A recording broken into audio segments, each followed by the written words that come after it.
Hello everybody, welcome back to the Confidence. This is How to Train a Speedrunner. Tonight on How to Train a Speedrunner we have Mega Man Battle Network.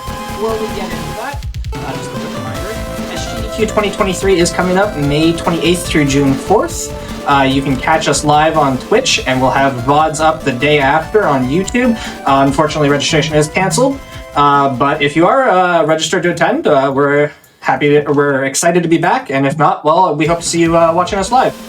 With that said, I'm going to hand it over to the runner and commentary, and I'll let them introduce themselves.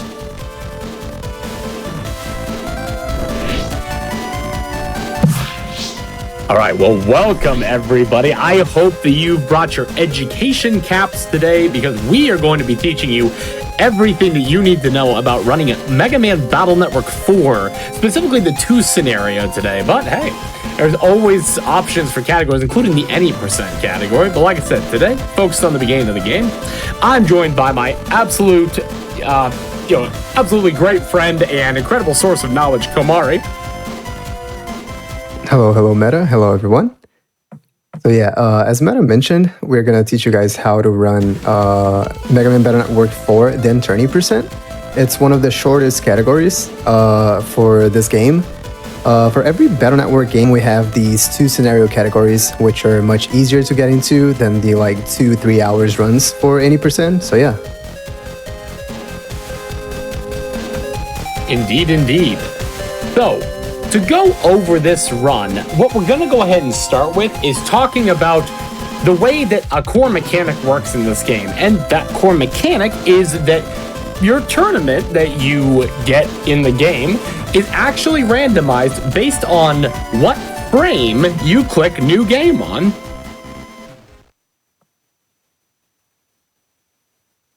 Yeah, because Battle Network 4 is basically the tournament arc of the Battle Network series. So we fight in 3 tournaments in this game. Well, not in this category. This category is only 1 tournament.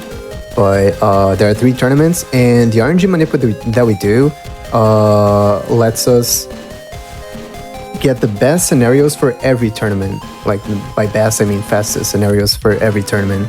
So yeah, it's a 1-frame window, and it's right as we press start on the title screen. So Meta is going to show us that right now. Let me give you a quick example here. So we actually today have the Team BN HUD that we'll be utilizing. Normally, and during runs, you won't be able to see this, but as you can see, the frame counter constantly goes up on your menu. Let's just press A right here. And as you can see, the tournaments that we got were Ponta, Aquaman, Topman, Flav, Burnerman, Woodman, Jack Bomber, Kendo Man, Junkman. Not at all what we want, by the way, but it will tell us what we got based on where we pressed start. The frame that we're aiming for is the magical number 563. That number contains the fastest scenarios across the board of all 3 tournaments to ensure that, well, we go the fastest. So let's go ahead and press a couple here.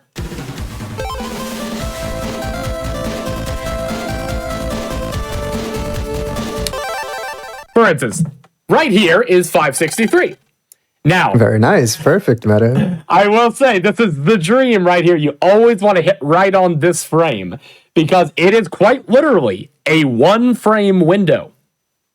As you can see, our perfect scenario here is you want to fight Ponta, Aquaman, Sparkman for the Den tournament, which will be all we're doing today. Videoman, Riki, and Woodman for the Hawk tournament. And then Jack Bomber, Kendo Man, and Junkman for the Blue Moon tournament. And you notice I didn't say Red Sun / Blue Moon tournament. Komari, why is it that we are running Blue Moon today? We're running Blue Moon because it's faster. And mostly because of Gutsman. Gutsman is the Navi that makes everything slower in Red Sun, basically.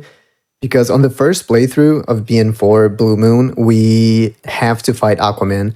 The game forces us to fight Aquaman. And in Red Sun, it forces us to fight Gutsman. So in Gutsman scenarios are 4 or 5 minutes slower than Aquaman scenario. So yeah, Red Sun is just slower. It's all Chisal's fault, truly. How could he do this to us? Especially after BN3. Exactly. So let's hit a couple other frames just to kind of show you examples of how the different variances are. I'm going to try and hit one outside of the window because technically there is a 3-frame window that works, but it's not quite perfect, and we'll show you why. Also, there's not a great sound cue on this.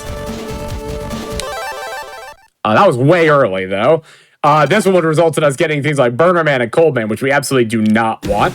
And Metal Man. Also Proto Man. Proto Man is yikes. Yeah, Proto Man is cool and all, fan favorite or whatever, but Proto Man is just terrible for the speedrun. Now, it's way too slow. Yeah, now why is Proto Man terrible for the speedrun? And Search Man, of course, for Red Sun.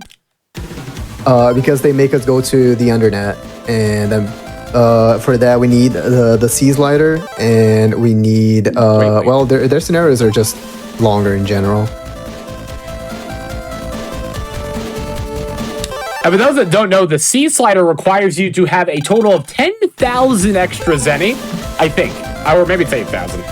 I just assembled this in my casual. Yeah, something like that. It's a lot of extra zenny. Zenny is the currency in this game, so yeah, it's a lot of money. All right, so now that I've actually hit the 1 frame around it, because I guess I'm only hitting on the money or way off, as you can see from 564, this is serviceable. But there's one key difference on 564 and 562 versus 563, our perfect ideal, which is that instead of Sparkman, which is walk to a place, enter numbers, and then walk back, as we will see, we have to do the entirety of Top Man's scenario, which unfortunately loses a bare minimum of about 10 minutes. So if you're not going for something that's, going to try and be, top 3, top 5, you're just kind of competing against yourself and all you have is Top Man runs, it's not a bad one to do. In fact, I still take Top Man runs occasionally, as long as I was really fast getting up to the reveal of whether it was Top Man or not. But generally, you're gonna want to get Sparkman every time. And there's little nuances, and we strive every day to find some other, maybe more comfy way to get this. But alas, it is what it is. And it's just a matter of hitting that single frame. Now, today we will be doing something called Set Seed. That is a version of the run, which is generally used for 2 scenario, because you're not going all the way through the game, where you're going to be, or we're going to be starting from the beginning of the game, essentially getting your PET, saving, and going back to the menu. In fact, I'll give a quick example here. So let's say, we hit 563 like it shows here, and I'll go ahead and take this off screen. And we go ahead and just skip through cutscenes. All right, cool. And then we get to the PET. Whoop. And then we go ahead and save, reset, and our set seed is ready to go. Now, for this particular augmentation, we start the timer at 15 seconds to adjust for the fact that we didn't have to press start, go through the first couple cutscenes, wake up, walk to the PET, and then get the email and go. So that is the adjustment that's generally made. Like I said, aside from this that we've just walked through, which may seem a little intimidating at first, the rest of this run is quite literally so fun. And trust me, if you don't know that by the end, Komari and I absolutely love this game in general, in addition to the fact that it's just such a nice, fun, comfy speedrun. It really is. Yeah, the N4 is probably my favorite game to speedrun. Mostly 80%, but yeah, it's a great game. Absolutely. With that being said, let's get a little bit into the tech. What would you like to go over first, Komari, for our 2 scenario? So do you want to start the run and we'll talk about it? Well, sure. Well, not exactly a run. You're gonna do a full speed run later. Indeed. But yeah, you can start the game and we'll talk about it. Well, sure. Let's go ahead and get into it then. Alrighty. So first of all, we're gonna want to talk to Mom. Dad's not important in this scenario, which is shocking to say the least. Yeah, so we start in Lan's room, we grab the PET, then we go out and we talk to his mom, and we start the tutorial. We cannot avoid this tutorial. and it basically explains us how to do the fights and like how to play the game. It explains us the basics. So for those who do not know, in Mega Man Battle Network, we have a thing called folder where we keep our battle chips. Our battle chips is like our skills or how would you call them, Meta? So yeah, if you're familiar with deck Spells building or games, whatever. then yeah, they're just Yes. cards. Let's say Yeah. for my Legends of Runeterra players, these are just they're spells or cards that you just play. You can have up to 5 in a given turn, and there's certain rules that have to do with selecting them. They either have to have the same letter, or they have to be the same chip. Now, these happen to be both of these cannons, dealing 40 damage apiece. So, we go ahead and go into it here.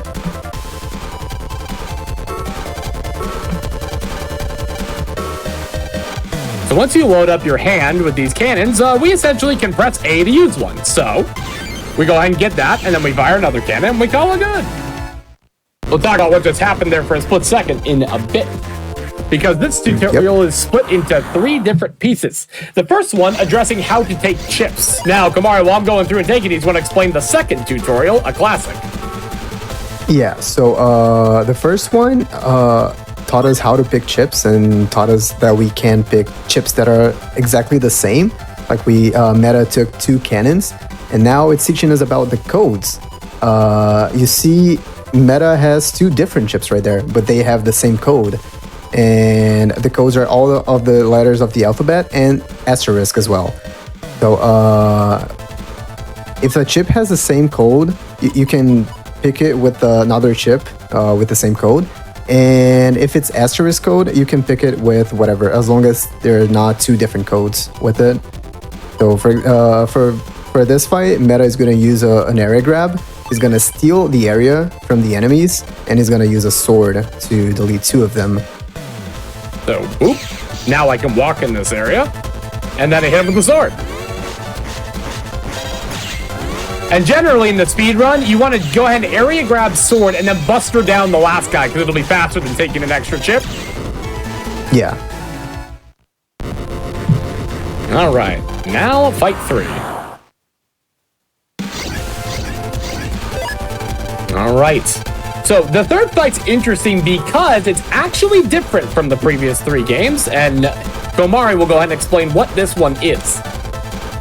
Yeah, so basically the game is explaining a little bit about the emotion state for Mega Man. Mega Man can be normal, anxious, enraged, or in full synchro. And right now he's in full synchro. I'm gonna talk about this later because we can also get random full synchro, right, Meta? Indeed, totally random. completely random. Yeah. Definitely no reason. But yeah, whenever we hit an enemy with the chip, while he's about to attack, we get full synchro. We get a counter hit, and that gives us full synchro. What full synchro does is it gives us double damage for our next attack. So whenever, Meta got a counter hit, so he has double damage for the next attack, and again. So that's how it works, basically. Whenever you counter hit an enemy with the chip, you get full synchro for your next chip. Indeed, indeed. Now, we've gone through what each of the tutorials does, but real quickly, I'm actually going to go through them again.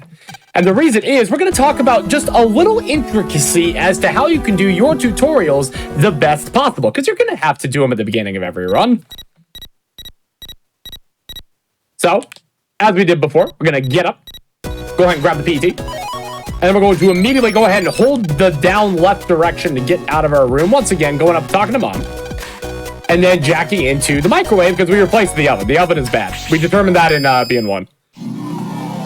Yeah. Oven bad. Yeah, because right there, Meta was taking it really slow through the tutorial so we could talk about it.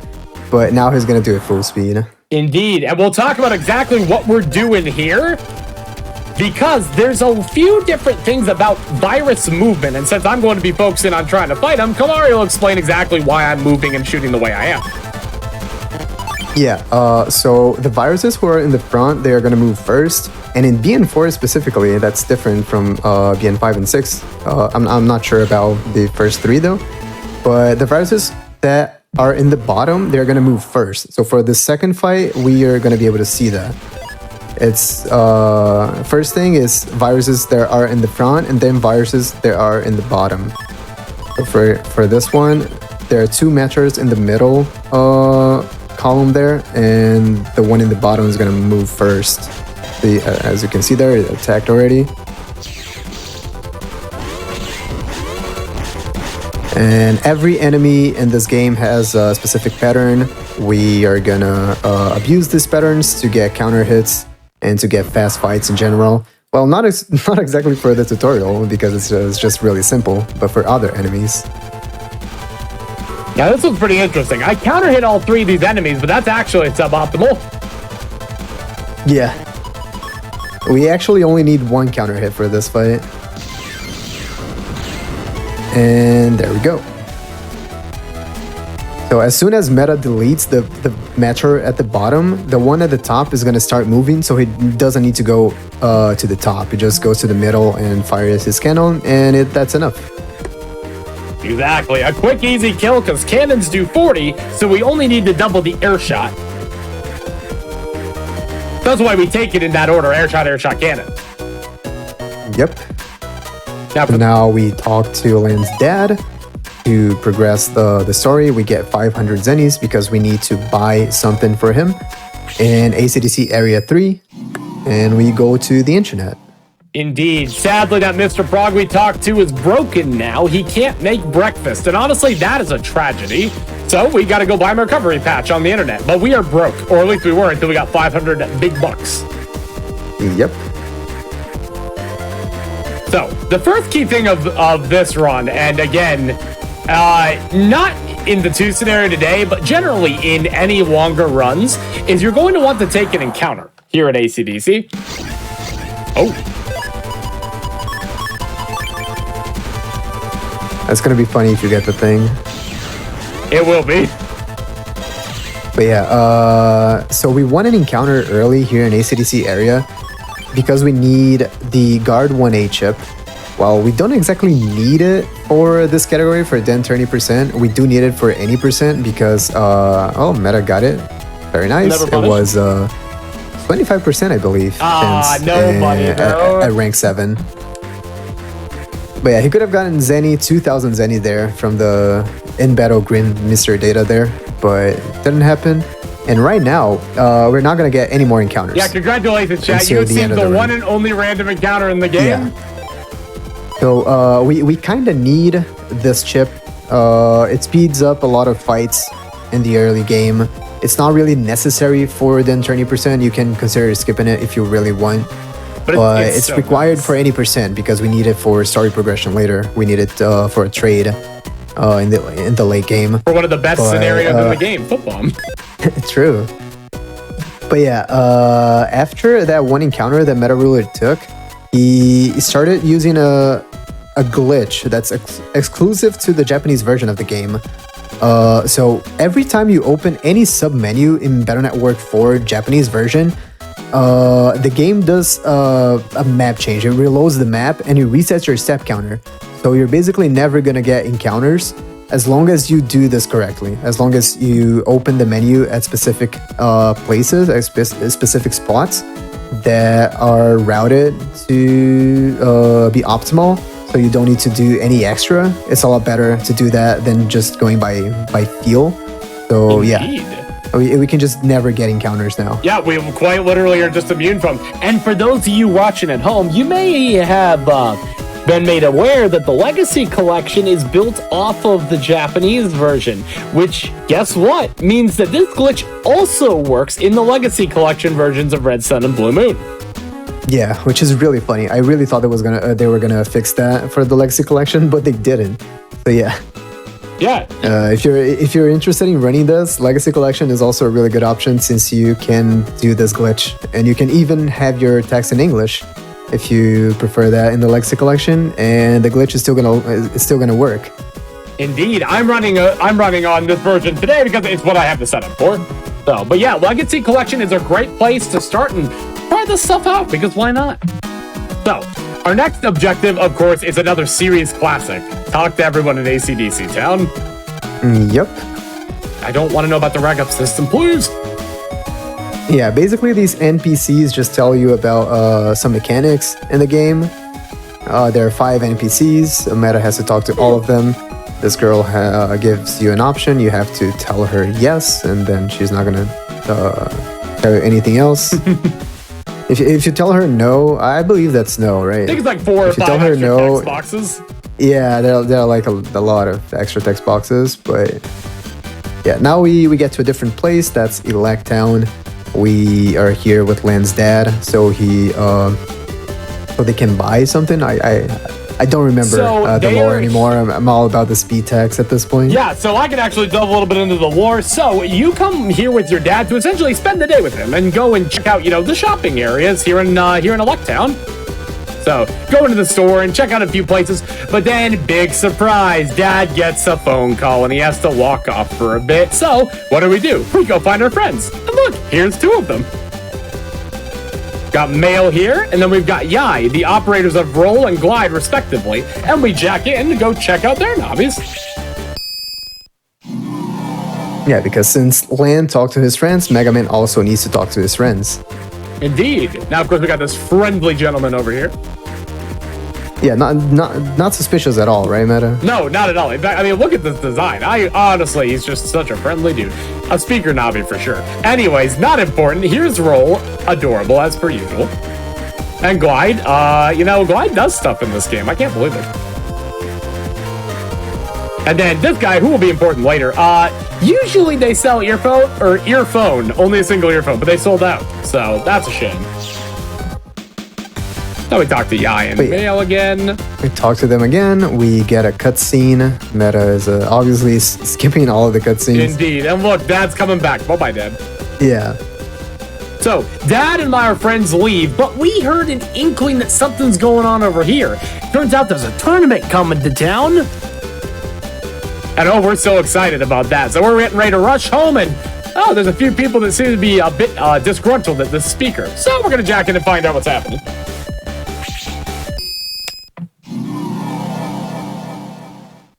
As we can see, the friendly... Yeah, so everyone is just taking a nap here. And Shademan is watching them so they can be safe, I guess, right, Meta? Indeed, and then Shademan, hoping to keep the peace, of course, is going to ACDC Town to go pick up a lady Navi and process of elimination since Glide and Gutsman are both not lady Navis. That leaves one adorable pink one left. So now we go to ACDC to go let her know. And here we need to get to the end of ACDC Area 3 first. There we're gonna get a cutscene. And for getting there, Meta is gonna just abuse the glitch that we have in the Japanese version that we talked about earlier. He's gonna do this at specific spots in the map, so he never gets encounters, and so he doesn't need to do extra this is an encounter set check. resets. I can't believe it. I've taken that and got punished before. Wait, where? Well, so if you try to run all the way to this cutscene, you take an encounter check, and I've gotten punished by it. Oh yeah. You get an encounter check right before the lines right there. Yeah, it's like you can skip the cutscene and we can go back a little bit. You can go back a little bit. You can open the menu again to reset the step counter. Yeah, right about here. Yeah, right about there. That's usually where you want to reset your step counter, because right after the second line, you start getting counter checks. So yeah. Somewhere around this area is usually where you want to reset your step counter in this area, in ACDC Area 3. We can't have no time for that sleeping guy, though. We need to go save Roll. Exactly. Here, this is town area. This is the internet area for Elect Town, the second map that we win as LAN. And again, Meta is doing this optimally. He is resetting his step counter using the Japanese glitch. Ooh, 4 out of He's picking 49. this up for Zenny, which is not really necessary for Tourney %. That is true. I'm mostly picking it up for the tutorial, just because we need 900 total Zenny in the any %. So I'm so used to picking them up, I just went ahead and did them for this. So for any percent, we need you have all of it. Exactly. That's impressive, I'm actually. So good. This would be such a good any percent. I'm so sorry. Yeah. We don't really need this BMD. We don't really need it. That's Invis. You can get it if you want. It makes for safer fights. Mostly just a nice folder flow option because, of course, what we're going to replace it with is not an asterisk code. But yeah, in the any percent run, we need at least 900 zennies to buy an item later in the run. But we don't really need that in Din 20%. We don't actually need any zenny in Din 20%. Exactly. So now that we've gotten here and we realize that Shade Man took roll across a small gap we can't get over, we have to read this and say, okay, where is this? And it says, it's a tower. Oh, well, we know where a tower is. Let's go on back there.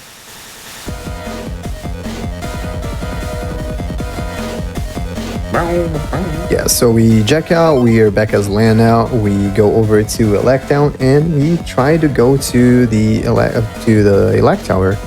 Indeed, and nothing will stop us, unless there's a scientist that happens to be there. Oh, yep. Nuts.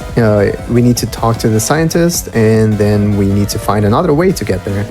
Indeed, so we ask ourselves, well, dang, if the scientist says it's too loud, how are we going to get there? Luckily, somebody left the door open. That's still totally safe for a child, right? In a construction site, absolutely. So time to break the rules. Yeah. Ooh, foul my ears. But yeah, as soon as we get there, there are like really loud noises, and we just cannot stand that, and we need to leave. And for that, we need to get earphones, or earphones singular, right? Indeed, we have a genius idea. If only we had a single earphone, we'd be able to get through this. And that brings us to the first pseudo-major mechanic of this run.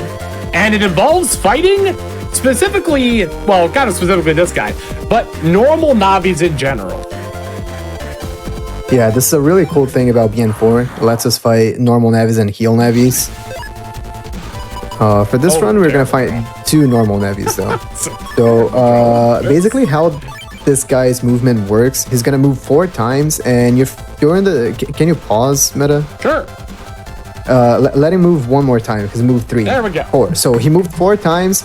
So since Meta Ruler is not in the same row as him, he's not gonna attack right now. But if Meta moves up, he's gonna try to attack with a cannon attack, and Meta can like wait a little bit and try to get a counter hit.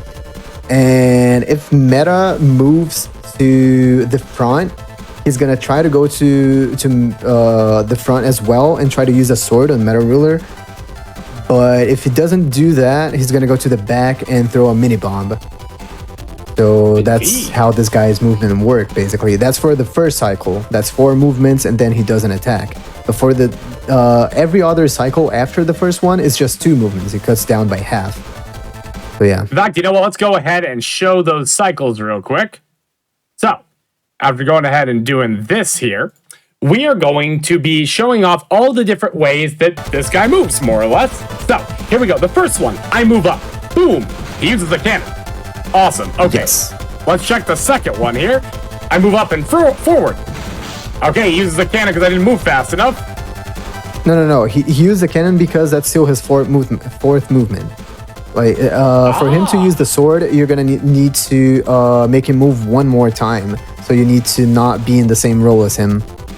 Ah, so it's forward here. So here, boom, he goes for the sword attack. Exactly. And for the third one, let's say I just stand here.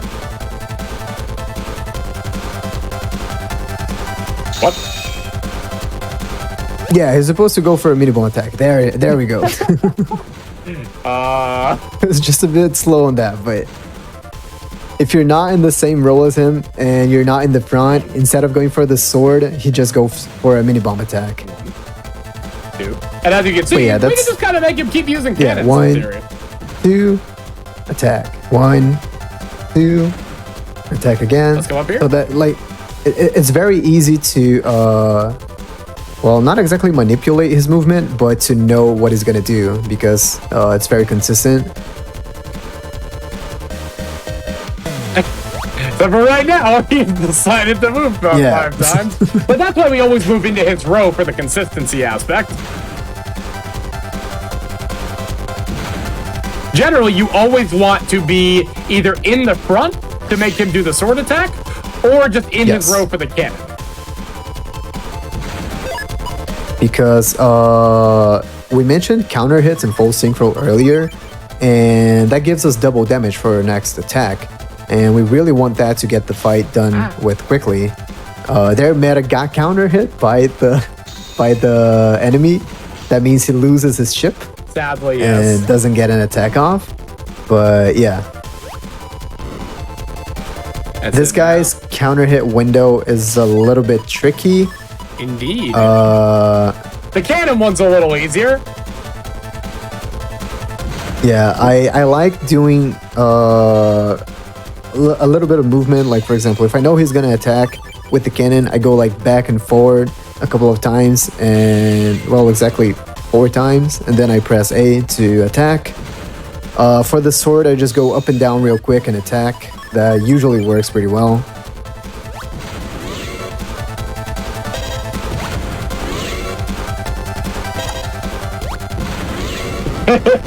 Yeah, since you know he's gonna attack after 2 movements, you can just line up with the mini bomb. Exactly. We're really hoping for slightly better draws for the actual run, but this got the job done. Yeah, you can go over again, so we can show this fight again and try to get like a couple of counter hits to show how it works. Indeed. So let's see. Whoop. We go ahead and go to this one. All right. And start the fight again here. Let's see what kind of draw we get here. All right, double cannon. Always love to see it. So here we go. 1, 2, 3, 4. Unfortunately, a little early. 2. And there we go. That's a counter hit. We really want him to come forward now. So what we're going to do is called pause buffering to see if he moves up here. And we hope he comes up here for the sword. And there's a counter. And that's perfect. Easy Very fight. nice meta. Yeah. So this is usually what we want for this fight. We want to counter hit this guy and get a good draw. Usually swords are really good when you have full synchro because they do 80 damage, and with full synchro they do 160. That's a lot of damage for the early game. So yeah, that was really well done, meta. Oh, absolutely. Yeah, if you can get a counter hit in the sword, that is one of the most ideal ways you can get this. Yeah.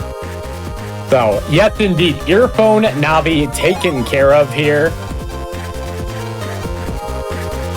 And if we go ahead and go and see our folder right now, we currently have Invis, Copy Damage, and Guard, which we've just picked up along the way. These will be important later, but I also wanted to check to make sure that they're actually on here. So, now that we've gotten the earphone, it's time to actually go save roll. And that'll bring us to our second major mechanic. Yes. This coming up right now is one of the major reset points for this run and for any percent as well. I feel like this is one of the nightmares for BN4 runners, and that's the bats Indeed. scenario, the bats comps. The power of bats, please. Exactly. So here we have this sonar thing right here, and we need to pick up 3 bats in this area. We need to activate that sonar thing, and we have 10 seconds to pick up all of the bats. There are 3 possible patterns for the bats for this first comp, and we can only get all 3 in 2 of those patterns. We cannot, unfortunately, get all 3 in one of these patterns. So we just hope to get one of the 2 good patterns, and yeah, that's about it. So let's take a look here. Now you might notice I'm about to save here. The key of saving here is that once we start the sonar, the pattern is locked, which means that if we mess up and we don't grab them, or let's say we take a random encounter, you can just reset and come back, because any % 2 scenario are ones where you can reset the menu. It's not like single segment. Yeah, if you save this before, the sonar, if you save this before you started the sonar, the patterns are not going to be locked. But if you save right after starting the sonar, the pattern is going to be locked. Exactly. So now we go, and we know where one of the bats is now. Okay, there's one of the bats as well.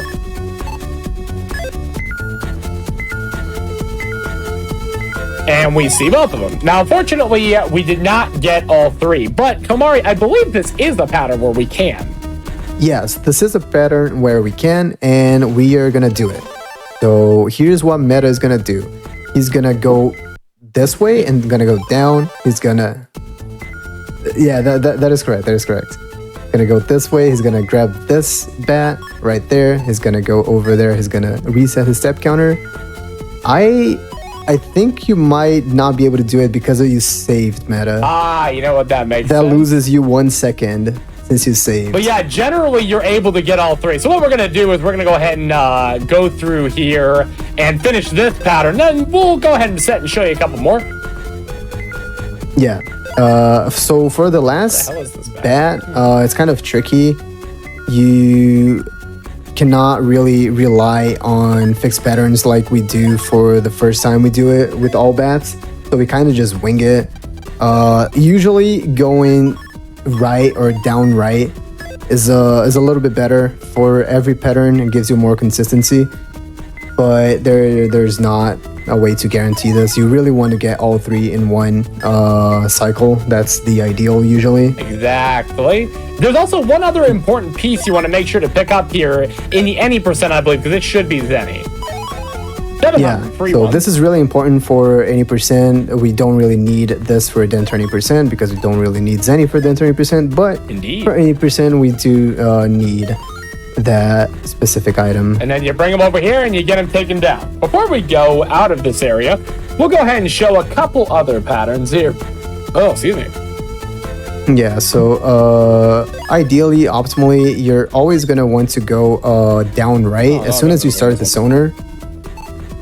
Yeah, that's fine. If this is not It's that fine. big It's of a thing, fine. that's We'll fine, be it's doing fine. different stuff with it later anyway. So now we go ahead and do this again, and we're going to see what pattern we get. We're just going to go. There's one up here. Actually, I should have saved just to show the pattern, because I think this one is different. I believe it is.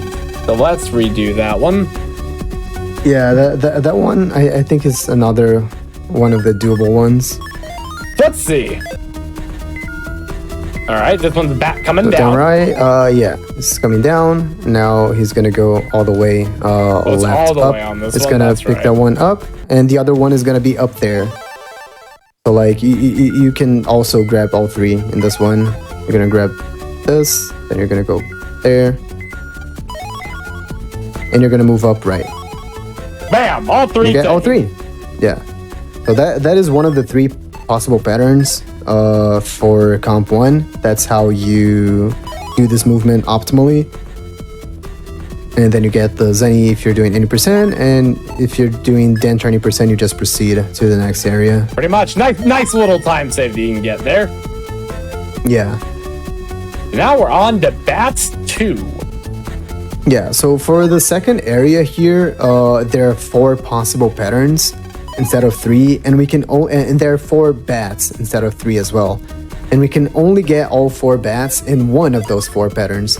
So instead of a 2 and 3, it becomes a 1 and 4, which is a lot worse.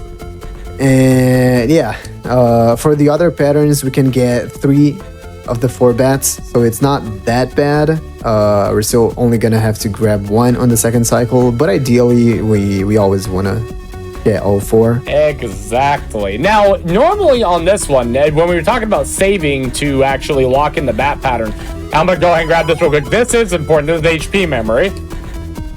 Yeah, so an HP memory increases our HP by 20. So despite the fact that we don't get random encounters and we don't have to run, always good to have a little bit of padding. Yeah. And it's right there. So normally when we start the radar, we'll run up here and we'll save right here, because you always have to run this direction. There's no changing it on Bat Pattern 2, so might as well save yourself some time on the resets. However, for the sake of this pattern and to kind of show your basic movements to identify things, we're going to go ahead and save here, because there is one pattern you can immediately tell based on a single bat appearing in a specific spot that you'll see down in the bottom right corner. Oh wait, we'll save here. See if it's that pattern. And it's not that pattern. This is actually, I think, the nice one. No. Oh no, this is the 3 bat. We get 3. Yeah. And the last one is going And to it took an be here at encounters, the bottom. unfortunately. Let's do it clean anyway. Yeah.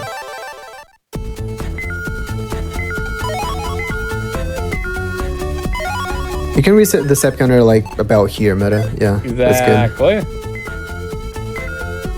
And the last one is gonna be right there. Solid So 3 yeah, bat. this is one of the patterns. Meta did really good movement there and got all 3. That's the max that we can do with this pattern. So yeah, Now we're let's see going if we to can get show the other next one patterns here. to show off. Indeed. So now what we're going to do is we're going to go ahead and see what this one gives us. These bats are awful in some ways. And there it is. That's the speedy bat pattern. Yeah. So for this one, we go here and we wait for that bat.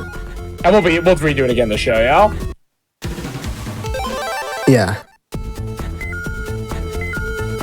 So ideally, we actually wait a little bit for this, and then we ignore this one going up. Actually, We do? and Oh. we get because we can get 3 if we do that. We ignore that one and we just go up left. We grab this one and we go back and we it's go back, back up right and get the other one that we ignored. I'm not sure if it's possible to do this with saving because we lose 1 second, and this one is the tightest of them. Yeah, We'll do one more attempt. This one is just but- not possible with saving. Yeah. Whoops. But yeah, in answer to a couple chats here, bats are definitely some technically challenging portions of this particular run. There are lives and dies with bats. If you're resetting for a really good time, this is probably going to be the biggest reset point in the run for you, because it's only a 1 in 4 to get perfect bat pattern in the second area, and Oh, that one again. you might really get trolled by bats if you're not able to get the last one. Like, you can get 3 and then the area is pretty big. You might not get the last one in like 2 or 3 cycles, so that starts to get like really slow and it's just not worth continuing. So yeah, That one's one we got already. yeah, that is one of the patterns that we got. That's again. Speed bat, please. There are 2 other patterns that we haven't seen yet. Slow bat. No, wait. Slow Yeah, bat. this we've already one seen. is, yeah, we've already seen. The good pattern that gives us all 4 bats is kind of similar to this one. We also get a bat slow bat. coming down there. It's this one again. You can probably like load the save state and wait a little bit Oh, for RNG to move up a little. true. Yeah. So this is That would be a different one. another pattern where if we go up and don't see anything, we just move right. speed bat. I'll have to make sure to save on the next iteration one, so we'll just sit here for a second. Yeah, just advancing RNG a little bit so we get one of the other patterns.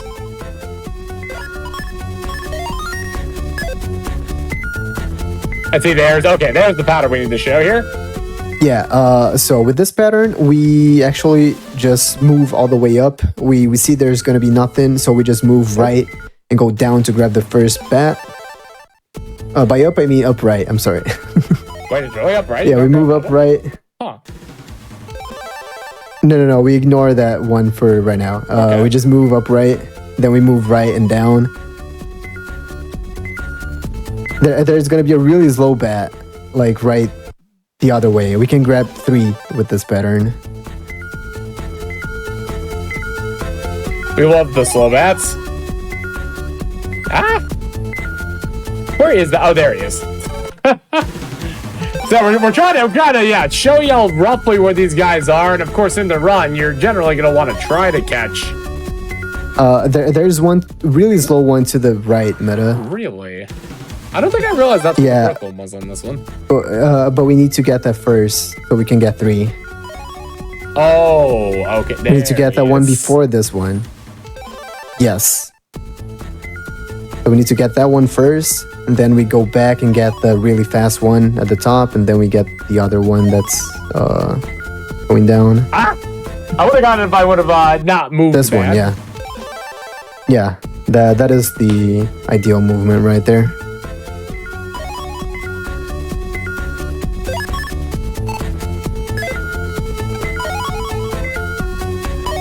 Yeah, I'm gonna get 3 on that one too. Very nice, yeah. Wow, So we were able to get 3 in 3 of them. We were able to demonstrate all 3 patterns where we can get 3 bats, and Meta got 3 bats in all of them. So we just need to get the pattern where we can get all 4 of them. Indeed. And that item that Meta picked up right there is a longsword S, and we are gonna need that a lot for the actual Den tournament that's coming up right after the scenario. Absolutely. I don't think this is it. Maybe, no, maybe it is.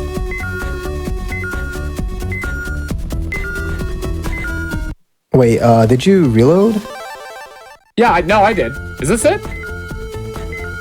Yes, it is. Oh, so wonderful. this is a good, yeah. This is the pattern where we can get all 4 bats.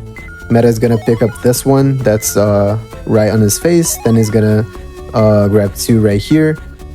And I got the last 3 one on is that gonna be down here. Yeah, so after grabbing the first one, you need to go up and then down actually. So you get all of them. Ah! This is Yeah, a really good it's a one little- when you get it out. It's a little tight, and since Meta saved, he has even less time to get all of them, because when you save, you lose like 1 second from doing so. So it might not be possible because it's really tight, and you lose 1 second from saving, so yeah. But you can definitely see the pattern and how it works and like yes. the movement that you need to do. So But right yeah, here, so you that's get it. really close, yeah. Oh yeah. So yeah, that's all the bat patterns, which is perfect because now what we can do is we can go ahead and go to the next portion here. As soon as we go get the last bat, of course. Yeah. Let's make sure we got all the things we need. Gotta make sure to get longsword. I have forgotten this on several runs. Same, yeah. Ugh. If you forget to pick up longsword, by the way, the run is just dead. Yeah. Like 100%. You cannot do the run without longsword, so it's really important to not forget to pick up longsword. You can do the run without this HP memory. It's a little bit tougher, but you can. But without longsword, it's just impossible. So if you don't get all 4 bats in one cycle, which is usually what's going to happen, you can start the sonar, save to lock in the bat pattern, then you can choose one of the sides of the map to look over, and if you don't find the bat, you can just reload and go over to the other side. It was right there. Dude. Oh, it was just a 50-50 meta. You had 2 sides to pick from, and you chose the wrong side. It was just a 50-50. More napping, Unfortunate. guys. And now we Yeah. find that Shade Man is holding Roll hostage. Now, what happens there, since that's in a cutscene, we get up to Shade Man to stop him, but then he turns up the speakers, and Mega Man's currently very stuck. The speakers are very loud. So we're gonna go turn down the volume on those suckers.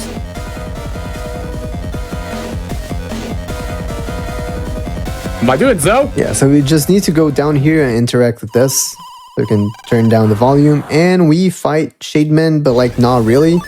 We cannot really do damage to him. We don't need to pick up any chips. We just need to fire Mega's Buster like this and try to hit him. We need to hit him 5 times, I believe. Yep, 4, 5. maybe? Yeah, 5 times. And it's done. That's basically the first split of the run. That's usually where we split for the first time. And that's usually about 11 to 12 minutes.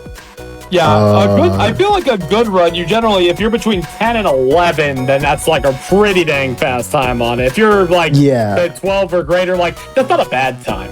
But if you get up to like 14, yeah. 15, Yeah, if you're a beginner, getting like a 14, 15 minutes is totally fine here on this first split. Like 11, 12 is like a good time for this split. And sub 11 is usually if you're going for like top time, sub world record or whatever. But yeah, that's usually where we stop for the first split. and we continue on for the next one. Exactly. What do we do here, Meta? Well, we gotta show Higsby our dark chip. See, here's the deal. When we got rid of Shade Man, he dropped a dark chip. Or, we don't know that it's a dark chip yet, but it's certainly a malicious-seeming evil aura chip. And we go show it to Higsby. He's a chip expert, and he tells us to immediately get rid of it. It's not good. But I'll let you know on secret chat, it totally is good for speed. So, of course, we're going to use it in the any percent. We don't use it in den turning because we don't get to that point. So, we go home, we go to bed. Everybody's favorite thing. We don't save, though. No need to save, just sleep.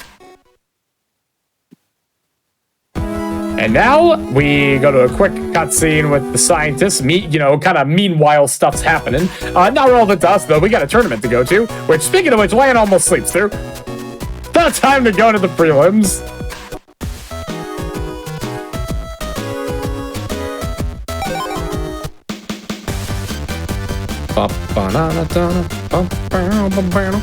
Go through a Lek town here, just some nice movement. And I'll go ahead and let you know right now while we're doing a bigger running segment.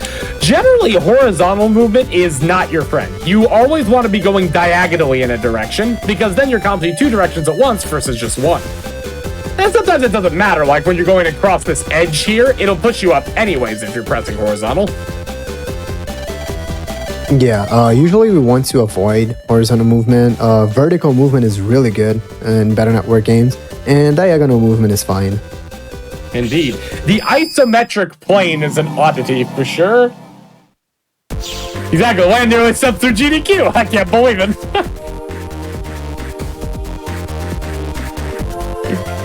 This is Blue Moon, for those that are asking, because of the fact that these scenarios are just a little faster and just nicer. Yeah, the differences between the two versions make Blue Moon faster. So here, Meta is going to do the only folder edit of I actually the run. have to real quickly grab the fourth chip of this. Oh yeah, true, because you don't have it in the save state. So, I'll go back to that spot to show what it should be. In a second, Meta is going to do the first and only folder edit of this run. We do 2 folder edits on any percent, but only 1 in den turning percent. So here is going to go all the way down. That also works, yeah. Wait. He's gonna remove. Can you get it to this? Oh. That was this one. So I don't know how you do it. People do folder edits in different ways sometimes. Yeah. Gonna remove all recovs, and he's gonna put in invis, longsword, guard, and copy damage. He's gonna reg guard, and he's gonna sort by reverse MB, which is the last one. Oh. Wait. Because that gives you wide sword and long sword at the top. Since you have more swords than wide swords and long swords, you prioritize having long sword and wide sword at the top rather than swords. Since you have 4 swords but only 2 wide swords and 1 long sword, you prioritize having those at the top instead of swords. And why do we want chips at the top at the first place, Meta? Well, it turns out that the game is almost a good shuffler, but well, it kind of has a bit of a bias to it. You see, your first, I believe, let me think, does the reg chip in this one replace or push down? I'm pretty sure this is 1 through 4, so it just replaces, I think. Oh, does that mean we want longsword in a different spot? No, we want longsword there. Okay. It's the good ones are 1 through 4. Okay. Oh, that's what it is. So it is, I guess it is pushed down? Because with replace, doesn't it get rid of your first one? Like the first one doesn't matter? I don't know. I've always memorized by 1 through 4, 2 through 5. I never really cared about replace or push down. True. Either way, what we're talking about right now is actually the shuffling bias that the Battle Network games have. And again, this works casually. So, you ever want to style on your friends in PvP, put your good chips here in the top 4 slots because these are more likely to be drawn. Funny enough. And so, of course, what do we want? Well, we want sword, 2 wide swords, and a long sword. If we get all 3 of these, that's what we really want. Because, 400 damage, giant sword 2x3, that'll take out pretty much everything in the game up to the point where we don't have to care about it anymore. Yeah, we're gonna be relying on Life Sword, which is a program advance. We do that by using Sword, Wide Sword, and Long Sword in that order, by picking those 3 chips in that order. And as Meta mentioned, that does 400 damage. That's what we're gonna rely on for the tournament fights coming up. And that's why we do this folder edit, this very specific folder edit, to have swords at the top like this. Indeed. And in answer to that question, is this for all battle networks? Technically, yes. However, the regular chip replacement works a little different in 5 and 6. 5 and 6, no, it's 2 and 5. Oh, it's 2 and 5. In 2 and 5, yeah. I'm pretty sure it's 2 and 5. I'm not sure about 2. I'm sure about 5. Okay. 5, it's the good slots are 2 through 5. But Okay. for 4 and 6, I'm pretty sure that's 1 through 4. Gotcha. You know what? That makes sense. I have no idea about BN1 though. Yeah. That game is a mystery to me. Oh, I agree. So yeah, if you want to know, chat, again, this is the secret. You put all your good chips, no matter which game it is, in slot 2 through 4, you're solid. Yeah, 1 and 5 are a maybe, depending on what game you play. And then, of course, your reg chips, Yeah. So, and then, having custom and whatnot affects it too. But I digress. That is that's the folder shuffle bias that you might not have known before today. And so there we go. We gotta BN3, I'm pretty sure BN3 is also 1 through 4. That makes sense. The first 4 slots, yeah. So technically it's the first 5 slots for all of them, but that only changes when you have a reg chip. Indeed. That's what we're talking about. Now, one cool thing we do in this game, and you notice how we have to keep going into the sub-menu to reset the step counter. Well, turns out we're making great use of that in this particular section. The first one we use for a folder edit, and the second one we're going to use to read our mail. That's right, we're reading mail. Yeah. So we read this mail from Dex, which gives us his E code, I believe, or his area in Indeed. ACDC. So we need that to do faster movement. Exactly. We get up here to this gentleman here. We say, I have signed up. You forgot the thing. Oh, Meta. no. I'm going to do it during the run. Don't worry. All right. Okay, it's a special so no spoilers. surprise. Don't No worry. spoilers. Okay. And now we get to the next major part after bats. Aside, of course, from the folder edit, the email check, that's fine. But this one is kind of a sizable section, and that section is prelims. All right. Yeah. So before the tournament, we need to do 3 side quests, Make sure kind I of. ranked. There we go. These are the prelims. Yeah, we need guard and reg for these 3 fights right here. We're gonna answer a question. Meta knows the answer because he clearly reads Japanese, right, Meta? Of course. It's obviously the second answer. Yeah. See? You see, that's so easy. It's always the same question, so just pick the second answer and you're always gonna be right. If you make a mistake, you just talk to this lady again and she's gonna give you another question and all of the answers are gonna be numbers and then you just pick 0 and that's gonna be right. If you mess that one up though, I don't know what to do, If you messed honestly. that one up, you probably should just reset. I'm going to be honest. But yeah, so Meta got a great draw for this first fight, and here we can explain the thing about random full synchro. Indeed. Because do you guys remember when we talked about getting counter hits, attacking enemies with chips right as they're gonna attack us? So can you make a save state on this I sure fight, can. Let's Meta? go ahead and take over 9 where we had that previous one. Boom. All right. So for this one, first thing, just grab a longsword and get a counter hit on the first matter, just so we can show this off. All right. Bam. So Meta got a counter hit there, and that gave him full synchro. You can see Mega Man is has like a pink thing going around him, and his portrait right there at the top left looks different. That's full synchro. He has double damage for the next chip that he's gonna use. That is really good, but we can also get that through another way. and we call it random full synchro because it's like totally random. We never know when we're gonna get it and how to get it, right, Meta? Like it's a total mystery. Like, we just happen to get it. I feel like though, if I airshot the back guy and line up all the Metars, I'm gonna get random full synchro. I'm feeling it. Yeah, we can try that. That's a good bet. So boom, I would say. Go and line this guy up here, and then we're gonna want to hit this guy.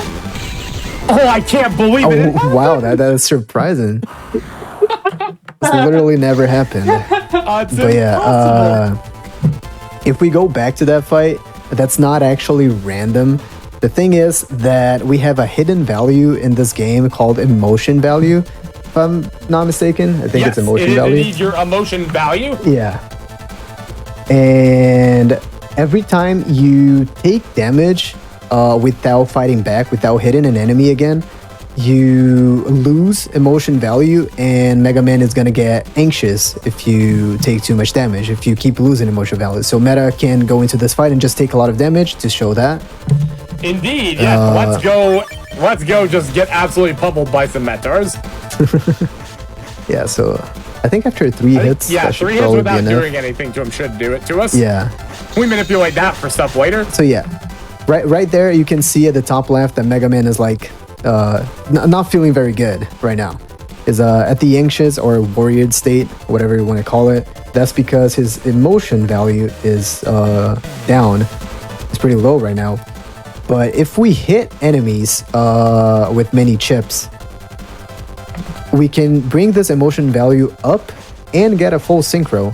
If we hit the value of 225, I believe, we can get a full synchro. We're not gonna get here. We might get it with this mini bomb because mini bombs gives a lot of emotion values actually. Not enough because we took damage. So yeah. True. But if we go back to that fight and do it the same way Meta did the first time, just hitting the Metro in the back before it goes down with the air shot like this, and then hitting all 3, the triple delete doesn't really matter, it's just fast. But the fact that he hit 1 Metro and then hit 3 more gives him enough emotion value to get to 255 and get the random, quote-unquote, random full synchro.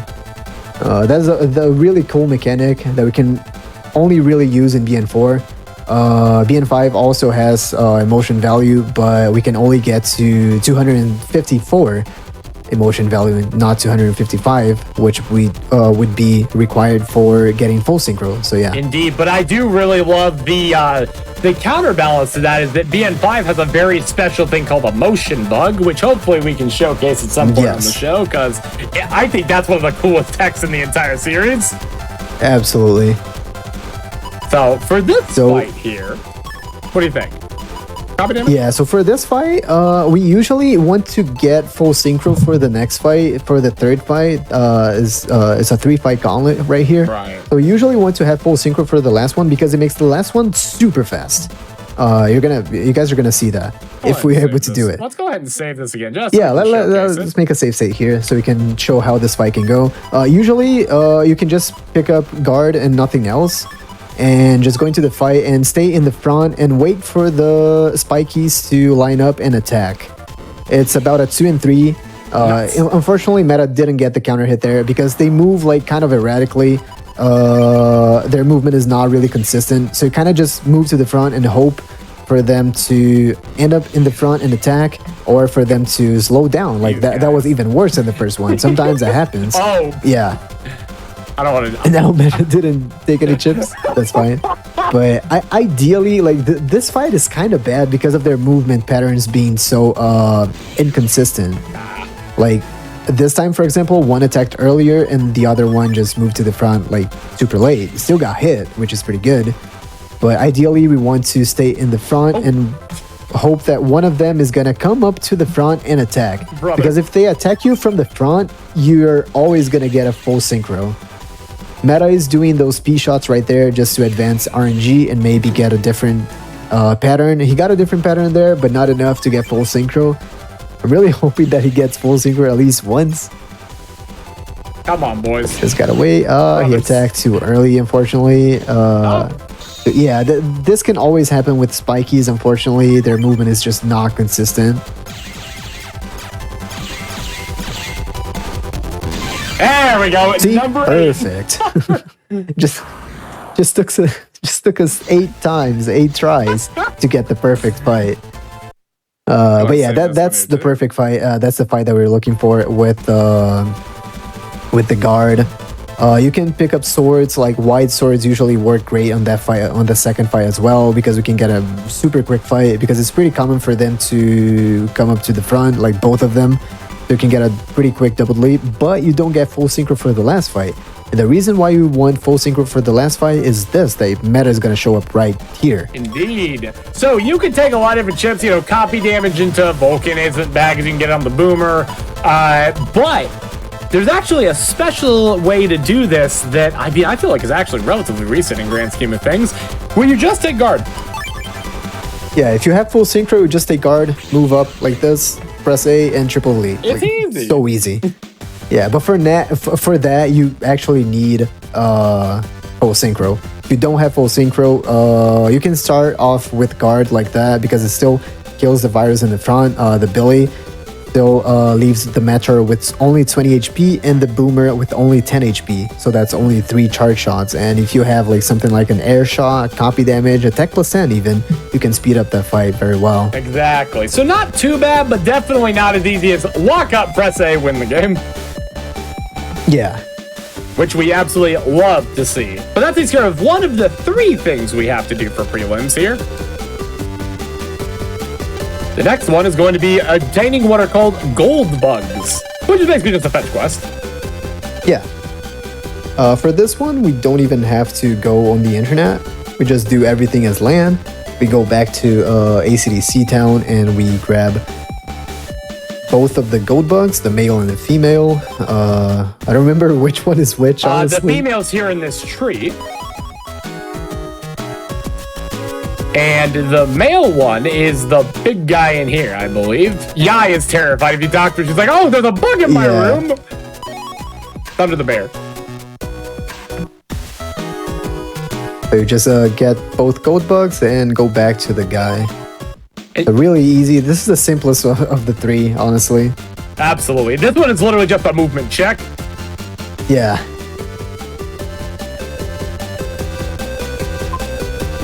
Yeah, give him my gold bugs. It's a nice break in between the gauntlet and this last part, which is going to require a little bit of run around, as it were. This one feels the most like just a full-on quest. Yeah.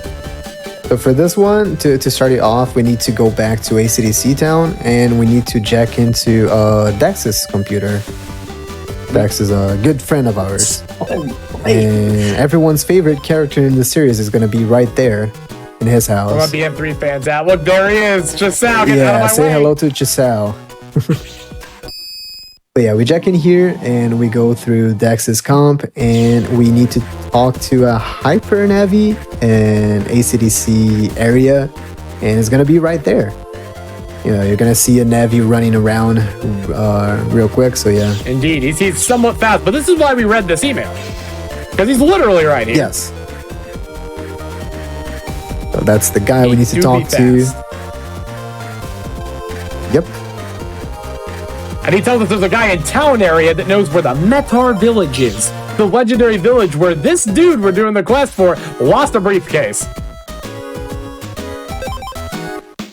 Oh, that's the lore behind it? Well, I kind of forgot. He lost some work data, essentially, when he found the Metar village, and he couldn't find it again, because...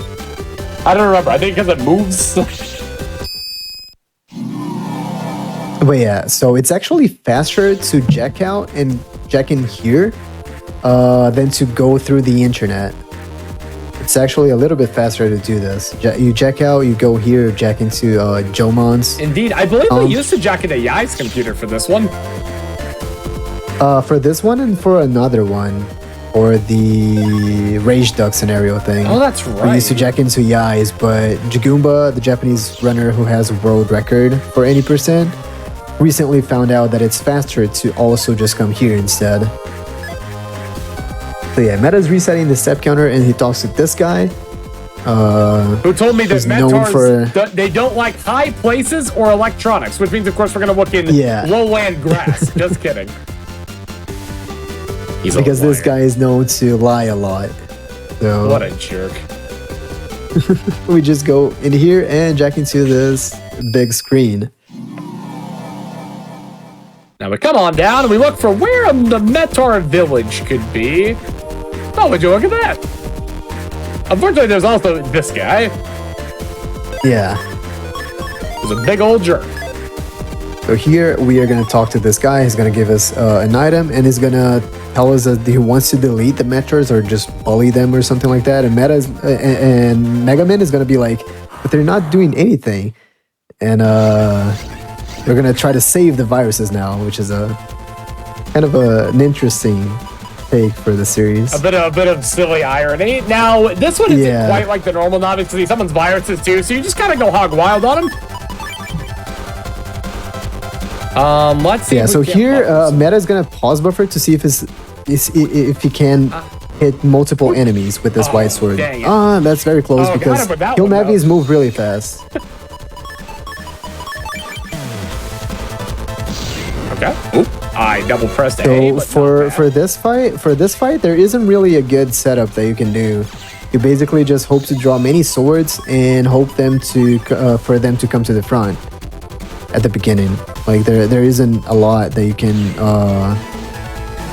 He ran a random full synchro right there. Well done, Meta. Yeah. But yeah, we saved the Metros, and for this fight, there isn't really much that you can go over. Not really. The Heal Navis move really fast, and the Spikies also move pretty fast and kind of erratically. So like, you can't really have a consistent setup for this fight, unfortunately. You just have to hope you draw lots of swords because they do a lot of damage, and just hit everyone with swords and do it quickly. Yeah, I guess. Every heal Navi, unfortunately, there isn't much for this fight. Every heal Navi we fight, funny enough, that's the only one we fight where we don't just use dark chips and blast them. So there's not really like, it's not like normal Navis where you've got like 3 to fight before you have access to them. Yeah. So that's one thing about that fight. Unfortunately, we cannot have a consistent setup for that. We just have to wing it. Exactly. And speaking of winging it, we are done completely going through the prelims. So now it's time to go to the Den Tourney, aka the central, what will be the end point and kind of the quote-unquote second scenario of our 2-scenario run. Yeah. BN4 is kind of weird for that because it doesn't have scenarios the same way other BN games does. So yeah, we consider this the second scenario after Shademan. We go and talk to this guy. He tells us, hey, the tournament board's ready to be put up, and bada bing, we of course get the perfect scenario. This is, by the way, how you can tell if you hit 563 if you had no other way to know, which you don't, unless, again, we've been trying to look through how to look at video recordings actually to be able to tell, because there is a way to do it. Picomar has been using so this is what the tournament boards are going to look like if you hit the RNG manip at the title screen. So you can see that we've gone through a lot of the game before we got to this point. So it's kind of annoying to hit a 1-frame window at the title screen and have to wait like over 20 minutes sometimes to see if you hit the frame or not. That can get pretty devastating if you're doing many resets. Why just take top man half the time? Yeah. So that's what the boards are gonna look like if you're going for the tournament manip. There is a way to check if you got the right frame or not. You can just locally record your attempts, and then you open the VOD with any video. With any software, any video player that can do frame advance. There are some video players that cannot do that actually. You just open that with any video player that can do frame advance, and there are also console recording softwares that can do that really well actually. You can do that, and then you just advance the frame until you get to the second fade out frame. And the blue ball in the back should reach maximum brightness on the second fade out frame after you press new game. It's pretty complicated to explain here, but there is a way to check this before. Your check is basically, do you want to check, doing that in the beginning of the run, or do you want to check in 20 minutes? Yeah, exactly. That's the point. If you get really good at checking the frame, you can do it in like 20 seconds. So would you rather wait 20 seconds or 20 minutes to see if you hit a 1-frame window? It's like, it's kind of a no-brainer in my opinion. Exactly. And in answer to that perfect setup, almost, is actually Aqua Woodman junk. Metal Man requires us to do a lot more stuff than Woodman, so. Yeah. And speaking of scenarios, let's go ahead and get into the first of our 3 Den Town scenarios. Ponta. The only normal Navi we'll fight here. Exactly. That's a normal Navi. We've already fought the normal Navi for earphones. Here is going to be like a kind of an upgraded version of the normal Navi. And first things first, we need to talk to this girl. She's our opponent actually in the tournament. Indeed. And now we've got an email from, well, I think from her father, if I remember correctly. Yes. Because it turns out there's spooky ghosts on the net. We got to use the power of the crystal orb to be able to release them. Otherwise known as the Cyber Sutra and Cyber Karma. Every time we have an opponent in the tournaments in BN4, we kind of have to do their side quests before the match. That's the flavor of BN4, basically. Which, I mean, I kind of love, mostly when I get the Curry scenario. Oh. Man, I love the Curry scenario. But yeah, we are gonna have to fight a couple of ghosts here. The first one is right behind this net dealer. So we just talk to him, skip the cutscene, and go into the fight. Funny enough, the net dealer actually does mention it afterwards. He's like, I didn't see anything. Yeah. So for this fight, ideally, you never want to see swords. Oh my because God, both of the enemies are in the back. There's nothing So I like, can do. drawing swords is terrible. Meta is just going to take the swords so he can get more chips next turn and hopefully have some motor flow. Something to go with the mini bomb or with the guard. Yeah, this is much better. And he has a cannon. That's pretty good. So he got a counter hit. He can just delete the other. I think this Metro actually as soon does as get it the counter attacks. hit. Yeah, there it is. Yeah, it's really nice. Like, I'm pretty sure Metro EX actually times out like that. Yeah. So getting full synchro for these fights is really good.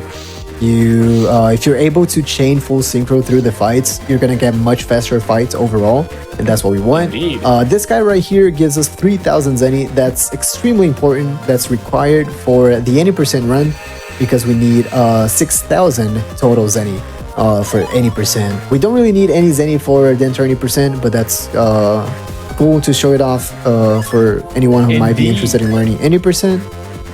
Yeah, so we probably Yeah, won't be picking it up in the actual Den Tourney run, but that is where he will be for if you actually want to get that money. Yeah.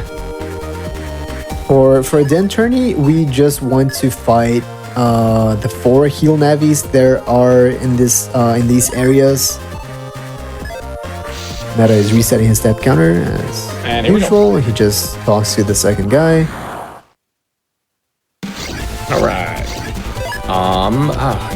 Actually, that's... So there is a pretty cool setup that you can do for this. Are you familiar with this? I Meta? am not familiar with the setup for this one. So you can pick up guard and cannon in this order.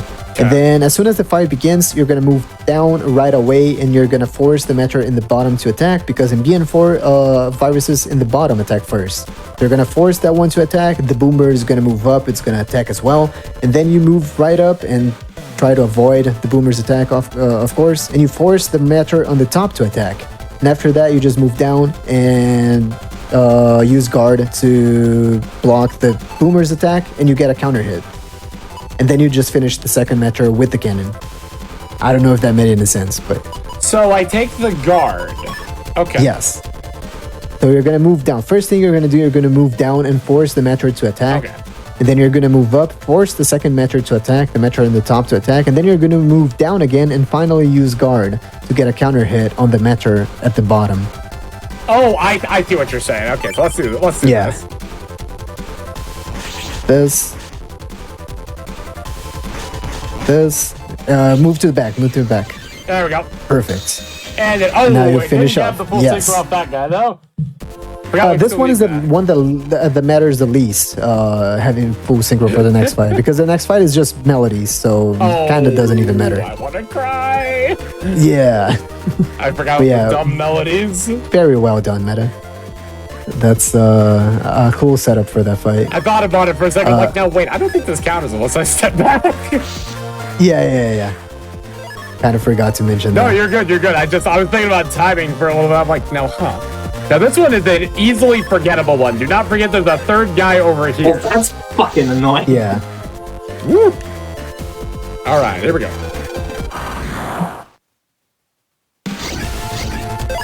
All right, so man, So melodies. these guys. These are one of my least favorite Me enemies too. in the entire Oh series. my How do you feel about that, Meta? Oh, so I'm gonna be honest. I think that melody actually might be like my least favorite. I know a lot of people like. I know you're not a fan of Billy, for instance. Yeah, Billy also. Yeah. All right, that's a fun one. These though. guys, they usually move 3 times and then try to attack. They just try to jump to your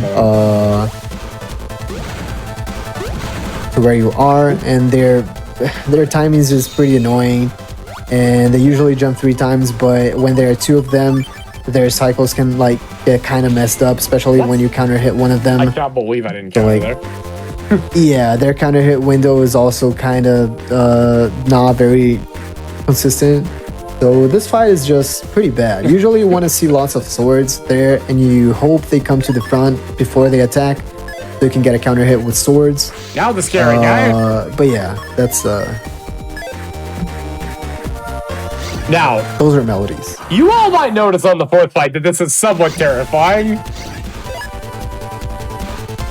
So yeah, here we're gonna lose HP because of the poison panels, no. and that blue box in the back, that's fan, right? Yes, that is a fan box. That is a fan box, and that tries to bring us to the front, and there are poison panels in the front, so that's very scary. Going at the counter here. It's going to be worth it. Okay, there we go. Very nice. All right, and then we'll just So go ahead and here get it you in just since this is the wanna, last yeah. one. Very Still well got done, the Meta. counter. Of course. Yeah, for this fight, you want to try to delete the fan box as soon as possible. So you stop being pushed towards the poison panels, so you stop losing HP. So very well done by Meta Ruler there. Indeed. So now that we've gotten rid of all the scary ghosts, and of course the one rich ghost, we go and fight Ponta. Yeah, so you guys probably remember we talked about the normal Navi and how it works. It moves 4 times and then it tries to attack you if you're in the same row. If not, it's gonna move again and try to use a sword on you if you're in the front, or a mini bomb. Meta's going for the area grab here to increase the chance for him to be at the front. Gonna move twice and then 3 times and attack, and twice again and 3 times and attack. That's basically how it works, but this one is different. After he attacks 3 times, he's gonna use a wind box, and wind box does the opposite of the fan box. It pushes you towards the back of the area instead of the front. So here, Meta has a sword, but he cannot really approach the guy. Now Meta is able to approach because he got iframes from getting hit. Within this, he also can ignore the wind box, which is really nice. So he's gonna try to get counter hits now. Normal Navi is gonna attack after every 2 movements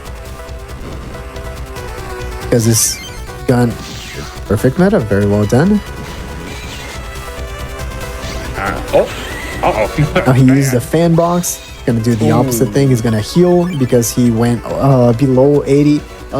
That question mark chip that he has there is actually a Rika of 50. He's gonna use that every time he gets below 80 HP.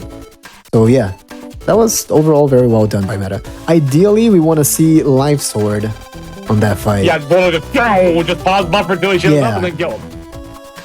There are 3 fights in the tournament. That was the first one. Ideally, we just want to see Life Sword in all 3 of these fights, really, especially in this last 2. We can deal with Ponta. pretty quickly, as Meta just demonstrated, even without Life Sword. But the other two opponents are a bit tougher. Indeed, and we're going on to the second opponent here, the forced opponent, Aquaman, controlled by Shuko. Talk to her brother, I'll say I'll help. So here's the problem with Aquaman. Unfortunately, so Shuko's brothers wanted to get her a new washing machine. However, Aquaman thought they were talking about replacing him. So, sadly, Aquaman has run off to the internet, and, well, there's a bit of a problem. We'll see that in just a second. You might notice the little air canister over to the right side. That will be required. Not really intimidating in a speedrun, but required, as you might notice. Everything's a little wet. Yeah. And the reason why it's wet is because Aquaman just cried too much. And that caused the flooding on the internet. It makes a lot of sense, right, Meta? Exactly. Well, I mean, it's not the first time Aquaman has caused... Well, no, it is the first time in series Aquaman has caused aqua-based disaster. Yeah, but it would not be the last, I guess. Yeah, well, technically, he's 6. He doesn't actually cause it. Yeah, it's his redemption arc where he catches fish. True. So now we're just making our way back to ACDC because it's just faster to run back there anyways. Yeah. And make sure to reset. I keep... this one feels like it shouldn't have an encounter check, but it does. And then we see Aquaman again. Get here.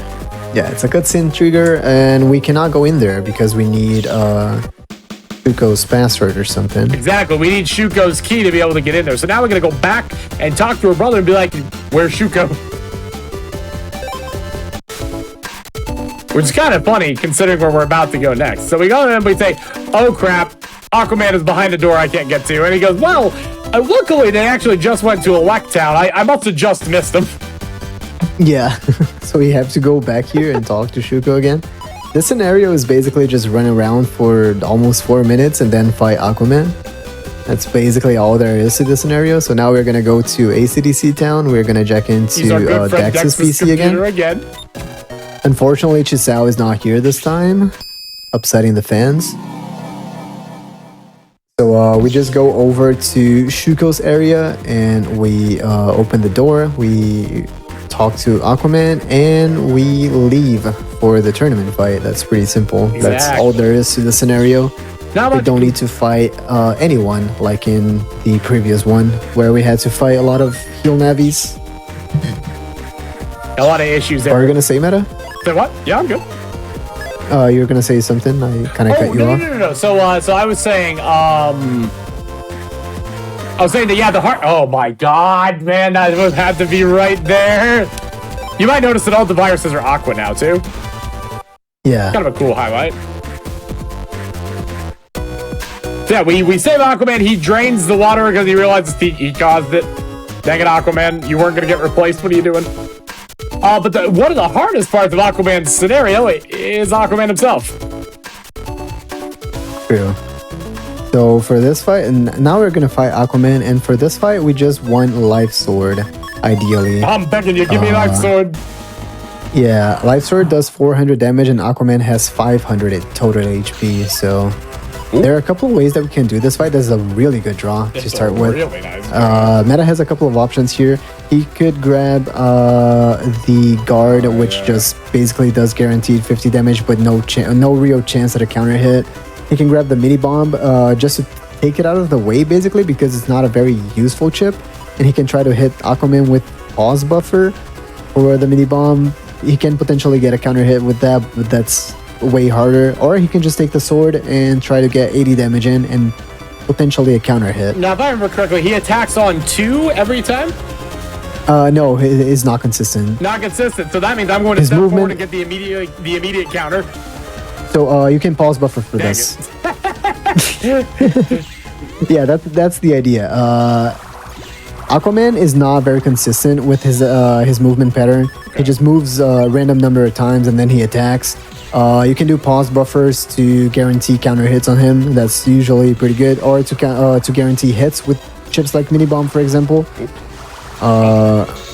that attack is pretty annoying since he cracks the panels. Meta can just go for lots of swords here since he's probably gonna get, as long as he doesn't get hit, he's probably gonna get a random full synchro pretty soon. Exactly. So I should have taken dealing both a lot of sword or damage. all the swords there, which I will now. Absolutely. Yeah, now as long as he should be able to finish Aquaman nuts. next time he hits him. Unfortunately, Oh my gosh, that's I'm going in a to way. be Yeah, so that's sad. unfortunate. Let's just use cannons. But yeah, no life sword. I would recommend meta to take a look at this folder to make sure that Nice. longsword is in there. I mean, totally. There's no way longsword isn't in this folder. Yeah. We'll stall him here.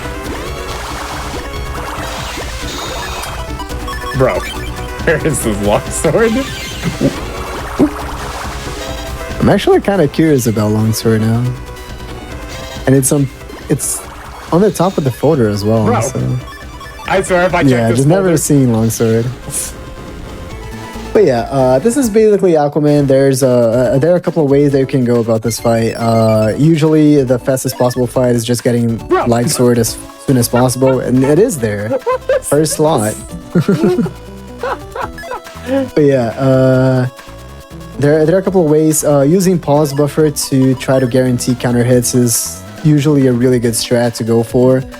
Works really well with most chips. You gotta be pretty fast with cannons though, because their animation is pretty slow, and mid bomb is kind of tricky.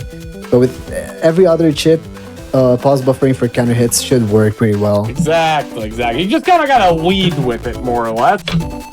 Yeah. So now we're getting ready to do the last fight, but before that, Dad has sent us a very important email we have to go through. And it's with regards to the one and only soul that will actually have to use this run for one fight here. Yeah. So this is the only time we're gonna see Aqua Pro or Aqua Soul. I'm I sorry. wish it was Aquacross. Yeah. Best way to do this one is to wait until these guys shuffle, hit him with this, and then hit him this guy with this. Yeah. Aqua Soul charges. You can charge Aqua type chips with the Aqua Soul, and they do more damage. Yep, double So yeah, that damage. works pretty well. Kind of sick. Oh, it's actually double. Yeah, it should be double in this one. Insane.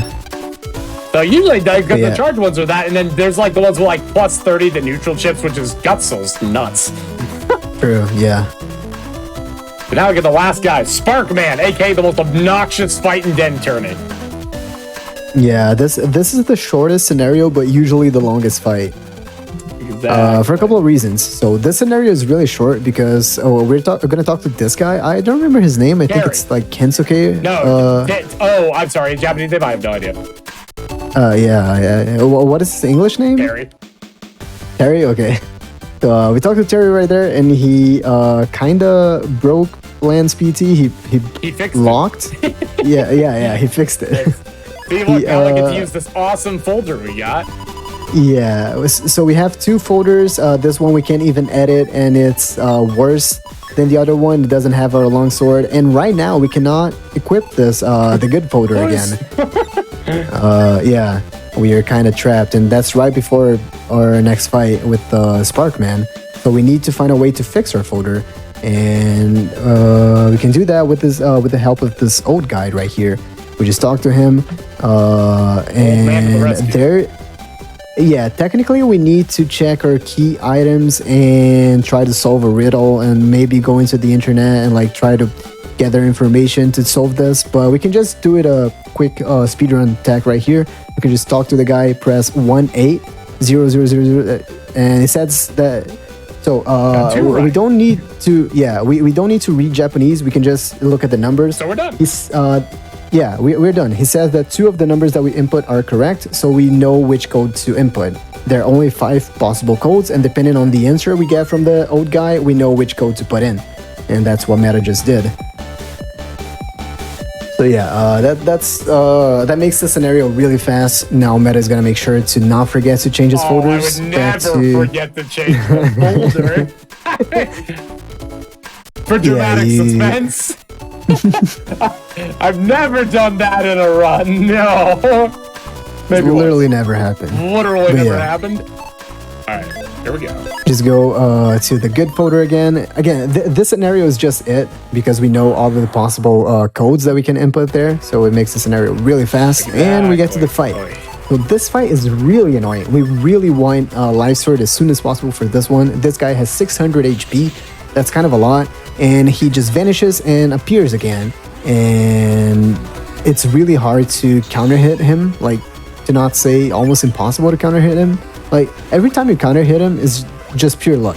Also, hitting mini bombs on this guy is very difficult because he appears and vanishes really fast.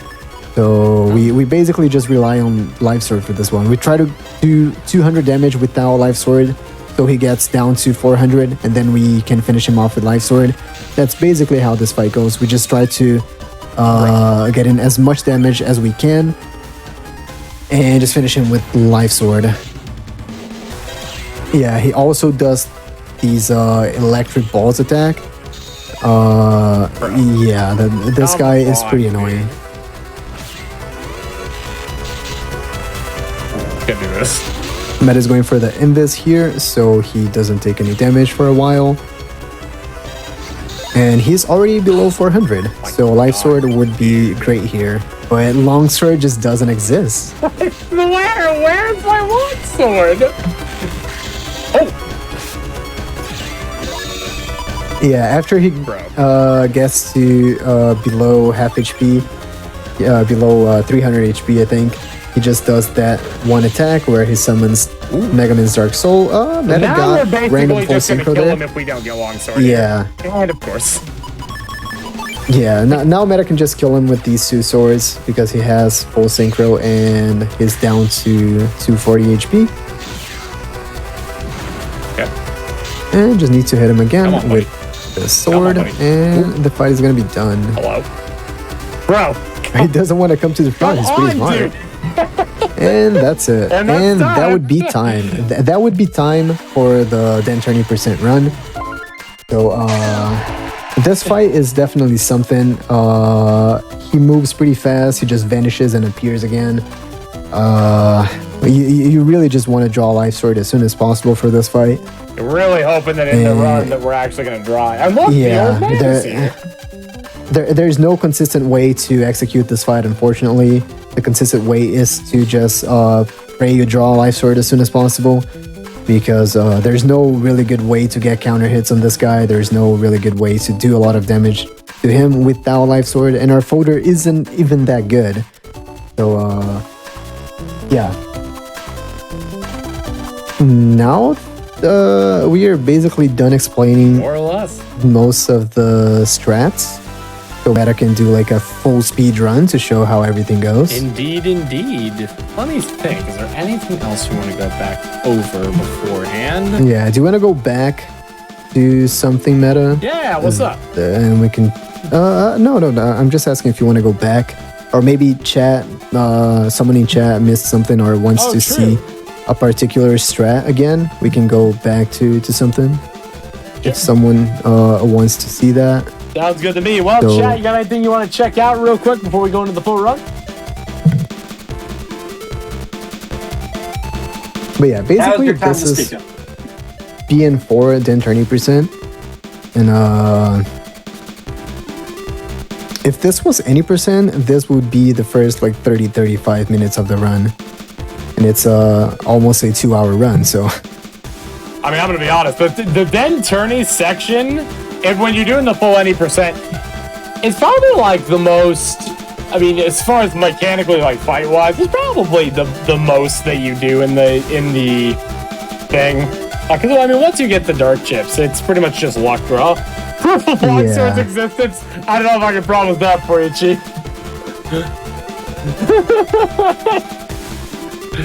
But hey, you know, let's actually go back and see if we can't do the Aquaman fight a little cleaner now that we're mentioning it. Let's see. Okay, I got longsword. Not in the right spot, though. Let's put it up there. We already have our folder and everything ready to go. All right, we'll save here. And here we go. Do you want to fight, do the tournament fights one more time, Sure. Meta, so I can go over them like a little bit better. Sure will. All right, cool. So now, So Aquaman first. Yeah, just keeping the swords there, really good.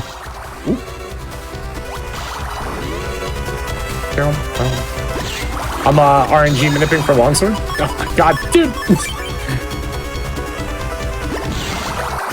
Meta was able to take a lot of chips there, so that's pretty good. Yeah, thank goodness. The only it's the only thing I have going for me right now. I was really expecting longsword there for the perfect 400 HP. I wasn't.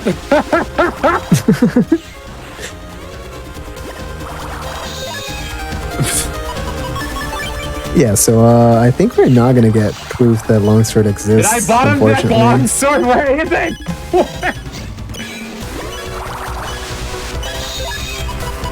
Okay. It's just not there. The soundtrack is a banger. It is a banger. BN4 actually has some of my favorite tracks in the series too. Yes, this game has amazing soundtrack. Oh yeah. We have other swords, but longsword is just nowhere to be seen. And Aquaman won.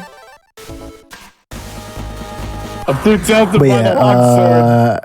also we kind of didn't talk about it, but these enemies do a good amount of damage. Oh, there it is. Whatever, dude. There it is. These enemies do decent damage, and we only have 120 HP. So dying is not that surprising here, actually. Yeah, Aquaman is definitely Versus one. Aquaman or Sparkman, yeah. I will now find none of my other swords. Excellent work, longsword. Oh. Can't do that. Please. Oh, come on, man. Just one more. Yeah, literally just the one more.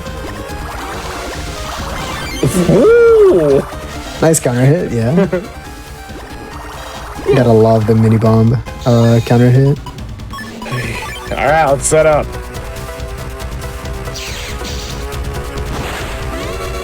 Yeah, so now it's basically impossible for Aquaman to avoid Life Sword if we draw it. Finally. And there it is. Gosh, So dang sword, it, wide man. sword, long sword. And it just hits in a 2x3, 400 damage. And then, yeah, that's usually what we want for these fights. Oh my gosh, come on. So yeah, we'll go back we'll go back here to prelims and we'll kind of show a primer on this one more time. I have this set up correctly, right? No, I don't. There we go. Now I do. Yeah, that's a little bit better, but I'm pretty sure you have guard and reg, so this should be fine. Yeah. Oh, for this We fight, can do this. Yeah, yeah. That's the other question, by the way. Yeah. All right. Let's see if I get a slightly different draw. I do, and sadly, it's not a good one. So unfortunately, when you don't get any A-coded chip to go with guard there, you just kind of need to pick guard, do as much damage as possible, and just finish the fight next turn. And keep it full synchro for the next one. Exactly. So now, Yeah, that's a pretty intense draw right there. Unfortunately, guard doesn't really work if you have iframes, so you cannot use invis before using guard. And that was almost perfect. Unfortunately, the second spike key just didn't cooperate. took a little bit too long to attack. So yeah, he didn't cooperate and didn't go to the middle. And how was that not a counter hit? What? Impressive. Yeah. All right, we get to show the non-counter hit version of this Yeah, one, true. That's actually pretty good. So for this fight, when you don't have a full synchro, you still do the same thing, but you need to do a couple more charge shots to finish the fight. That's 1. That's 2. And that is 3. Still pretty Yeah, quick, that's but not usually... as quick. Yeah, it's still pretty quick. It's not that bad. Guard is really good for us for this gauntlet. And again, for this guy, it's basically just a fetch quest. It's all movement. Yeah, it's all movement. Go get the buggerinos. Go get all the bugs. I think we can probably. How are you feeling, Meta? Do you want to take a break before we do the full run?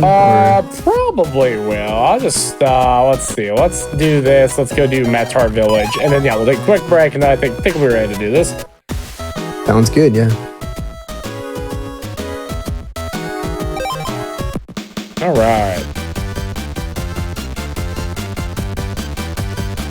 Yeah, slightly too early. Yeah, I cannot believe that wasn't a counter hit. Oh my goodness. Yeah, counter hit windows are not particularly great in BN4. They're a lot more lenient in other games like BN6, for example. Oh, absolutely. BN6 is so nice with counter hit windows. So comfy. What do you think? They might have it back on the show to teach y'all some BN6, and I'll tell you what, that's a fun speed run. True. However, BN4... Oh yeah, we got to see Giselle again. Oh my gosh, it's Giselle, our favorite guy. BN4 as a whole, though, we're telling you, like, as a speed game, oh my goodness. Like, yeah, you'd have a hard time finding a better one to just pick up and play. Yeah, BN4 is a really good speed game in my opinion. One of the best in the Better Network series. I feel like it's a pretty active game overall. I feel like every time in this game, in this run, we are doing something. We're actually progressing. There's not a lot of backtracking, if any backtracking actually. Yeah, gosh. I mean, I guess during the scenario, you like kind of backtrack, but not really, because it's usually pretty expedited. I feel like this is the most that we do. This and in points gathering later. That's the most we do for backtracking. But dude, I feel like flavors of park area. Yeah. But this is like a pretty good speedrun in my opinion. All of the splits are really short, so you feel like you're progressing through the game, through the run really quickly. It feels really good to be active during the entire run. And it's also really consistent since we don't need to deal with encounter RNG, since we can reset the step counter with the Japanese exclusive glitch. And we basically just need to worry about draw RNG for this run. Pretty much. It's what we get to rely on dark chips, and like for the most part, dark chips are gonna be good. Unless you get pretty unlucky, dark chips are gonna do it for you. What do you mean? Dark Stage Dark Bomb is my favorite dark chip draw. Yeah, the Dark Stage is a nightmare, dude. Yeah, so your ideal draws, well, while we're talking about 80%, your ideal draws for dark chips against bosses are going to be like Dark Sword, Dark Lance, especially on some of them. Dark Bomb is fine. Dark Bomb is amazing for viruses. Dark Bomb's great for viruses, as well as like Dark Sword is generally pretty good as well. Dark Cannon's terrible for viruses. Matt actually got a really good draw here. He has 2 A-coated chips, and then he has... that was really unlucky. Dang. I thought they were all going to move to the middle there. And he gets the thing. Of course. There it is. Of course. Program Advanced Life Sword, please. He can potentially get a triple delete here. I think he's going to pause buffer until he can get it. And there it is. Very nice. Just matching. Yeah. So yeah, as we mentioned earlier, there's not a really consistent setup for that fight specifically. We just have to wing it. Life Sword is obviously a really good draw if you can get the triple delete. So yeah. So I think we can probably take a quick break now and do a full speed run. I'm not sure if Church is around. Yep, I'm here. I've been here the whole time. Deal to me. Well, first, before we do that, I gotta get myself back to the waiting room. I mean, after all, we gotta wait in the green room here. Exactly. All right. No, I appreciate the authenticity of the matter. And now we wait. All right, so, cool. We like to take these breaks during the show just so everybody can, get up, stretch, get some water, anything they need to do. Just before we take a break, a quick reminder. Frame Fatale submissions are open now until May 20th. You can use !FF in Twitch chat to learn more. With all that said, we'll be back after just a few minute break with a run of the game.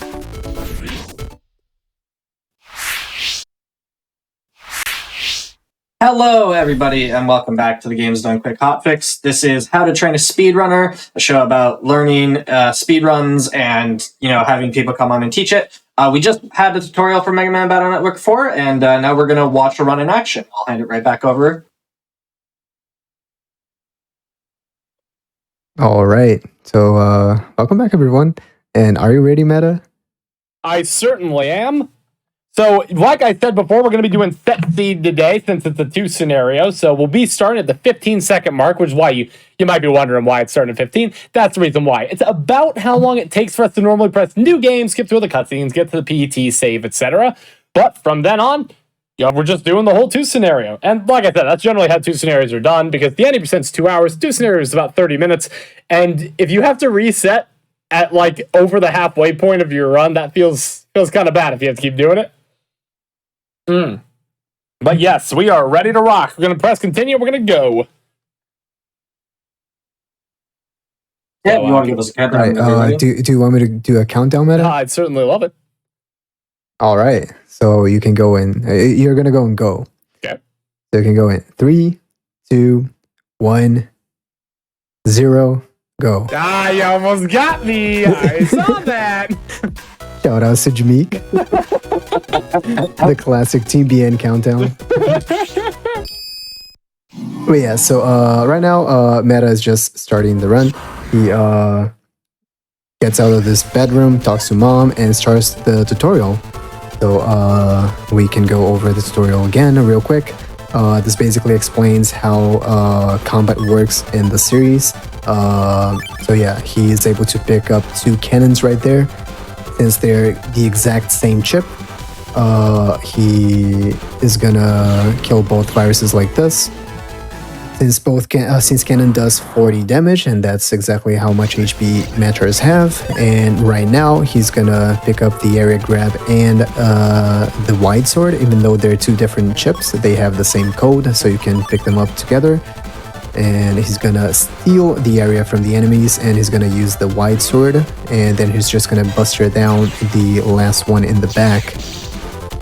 Yeah, even though we have a 3x3 area for us and there's a 3x3 area for the enemies, we can sometimes steal their areas, and they can also sometimes steal our areas. So yeah.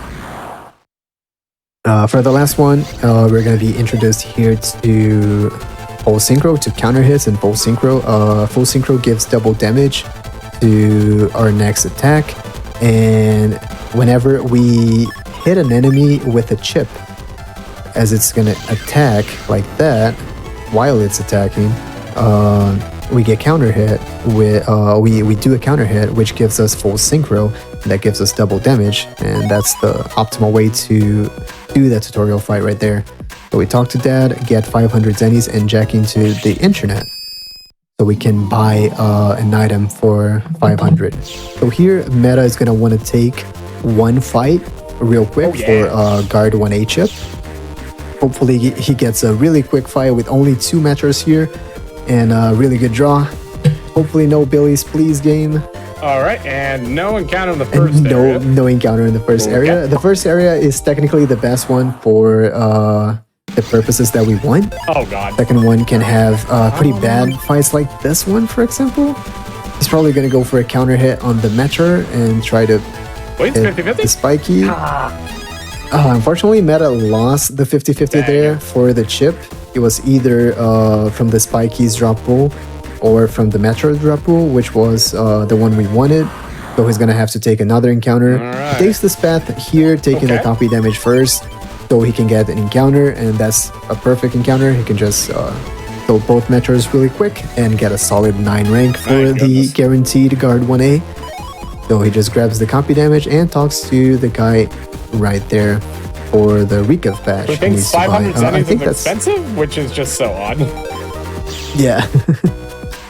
So we just keep going here, talk to Dad,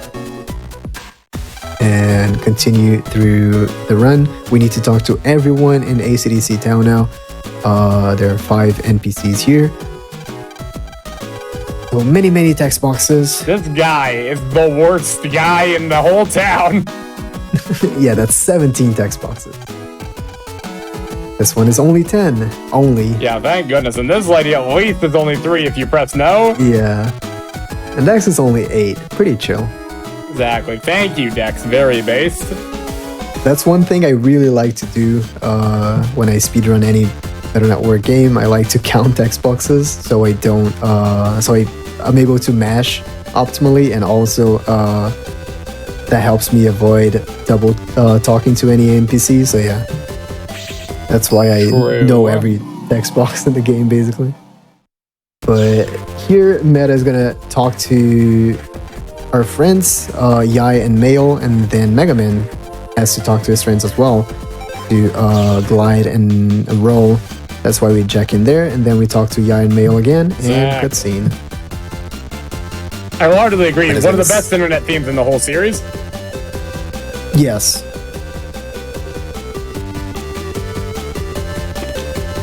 So after the cutscene about the tournament, we just jack back in here because there are a lot of people. There is kind of a commotion in here, so we just jack in here to see what's happening. And there are a lot of Navis just taking a nap with Shade Men, making sure they're safe. But Shademan says he wants to get a lady Navi or something like that, and we need to save roll because that's, of course, who's talking about. So we go over to the internet again, we jack in here, Lens computer, and we need to go over to the end of ACDC Area 3, as we mentioned in the tutorial. And now Meta Ruler is gonna start abusing the Japanese exclusive glitch, so he gets no encounters throughout the run.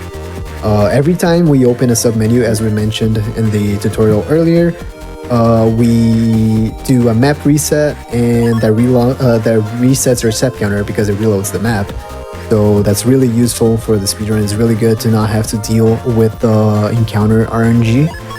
So yeah, as long as we do these step counter resets at the right spots, we're never gonna get encounters.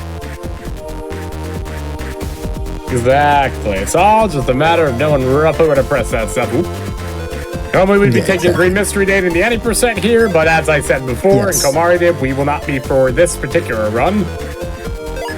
Yeah, that GMD right there, that green mystery data right there, is like 90% chance to be Zenny, or maybe 95% chance to be Zenny.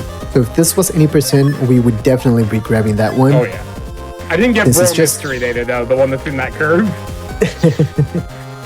Since this is then 20%, we just ignore every green mystery data because we don't really need Zenny for this run, so we can just move on. Meta grabbed the BMD there, the blue mystery data, with Invis. He's gonna add that to his folder later when we do the only folder edit in this run. And now we got to Shademan. He's in the Elect Tower, so we're gonna go over there.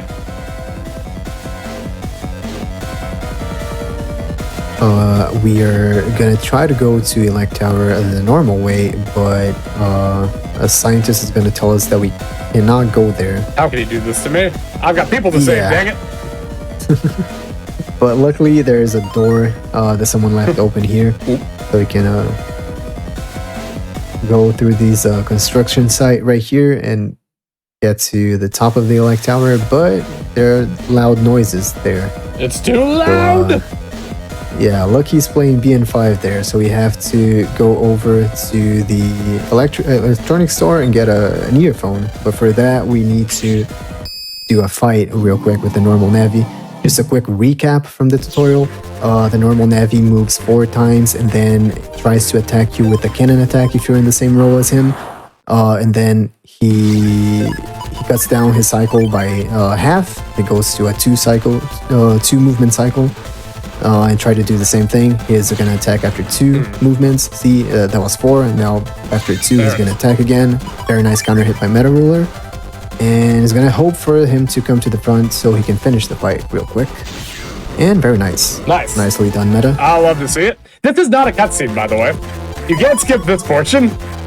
Yeah, usually in Battle Network, we cannot skip cutscenes where we get an item. Is that the reasoning? I never knew that. I think so, yeah. It makes sense, though. Might be totally wrong, but I think that's the reason. For like But awareness, right? Because then you're just like, how the heck? Yeah, exactly. It's Blue Moon. I could be wrong, but yeah. Yeah, this is Blue Moon. Blue Moon is faster than Red Sun, mostly because of Gutsman. For this category specifically, it is totally because of Gutsman, since it's just the first tournament. We are forced to fight Gutsman in Red Sun in the first playthrough, and we are forced to fight Aquaman in Blue Moon in the first playthrough. And Aquaman's scenario is just like 5 minutes faster than Gutsman, so yeah. Here, Meta is gonna do the bats. Since we talked about it earlier in the tutorial, he's gonna grab this one. This one is one of the good patterns, but it gets really tight when you save. Saving is good for consistency, but if you save, you lose 1 second, so it becomes really tight. Yeah, if you're going for low times, you're just gonna want to gun it. Yeah. If you want to go for really good times, you're probably not gonna save. You're just gonna risk it and go for the faster strat. But for consistency, saving is really good. And he got a really good cycle on the second one, so very nice. I did habitually pick up that Zenny I didn't need, but that's all right. Yeah, that's fine. That's just muscle memory from any percent. That's very hard to avoid. Which reminds me, so in the any percent, you do need Zenny. So it's only in the 2 scenario that you don't need it. So somebody mentioned it's surprising that we didn't need Zenny, but we do. Yeah, it's only in the... It's only on this category that we don't need Zenny. On any percent, we do need a lot of Zenny. We need 6,000 Zenny, actually. Oh, that's right. That's only 2 bats, which, again, not ideal, but hey, you know what? It works. Yeah. These patterns become really tight. As we mentioned, these patterns become really tight when you're going for consistency and saving. But it's also a pretty big risk to just wing it and get totally screwed by like very tight movement. So Meta is doing the right move here by saving, and it just got really unlucky there. He moved through. Yeah. So since he saved after starting the sonar, he locked the bats positions. So the bats are gonna be on the same place. Oh, I didn't need that. He's good. That's a bug frag. Yeah, it's far left in the first area, but I wanted because I was already over there. I think you already got longsword. I did. So there's just 1 bat left. Meta is gonna start the sonar and save right here, so he can get the last one. Bro, is this bat gonna troll me again? Please. So basically, when there's only 1 bat left, you pick a side, either left or right, and hope that it's there, and it was there. Oh goodness! So we can move on now. Yeah. So Meta can move on now. He already got longsword, which is extremely important for the rest of the run. So he just talks to the Mr. Proc right there, I guess to Shademan, but we need to go down there to lower the volume a little bit so we can actually fight Shademan. Well, not exactly fight, but swat him away like an annoying, he's the final bat.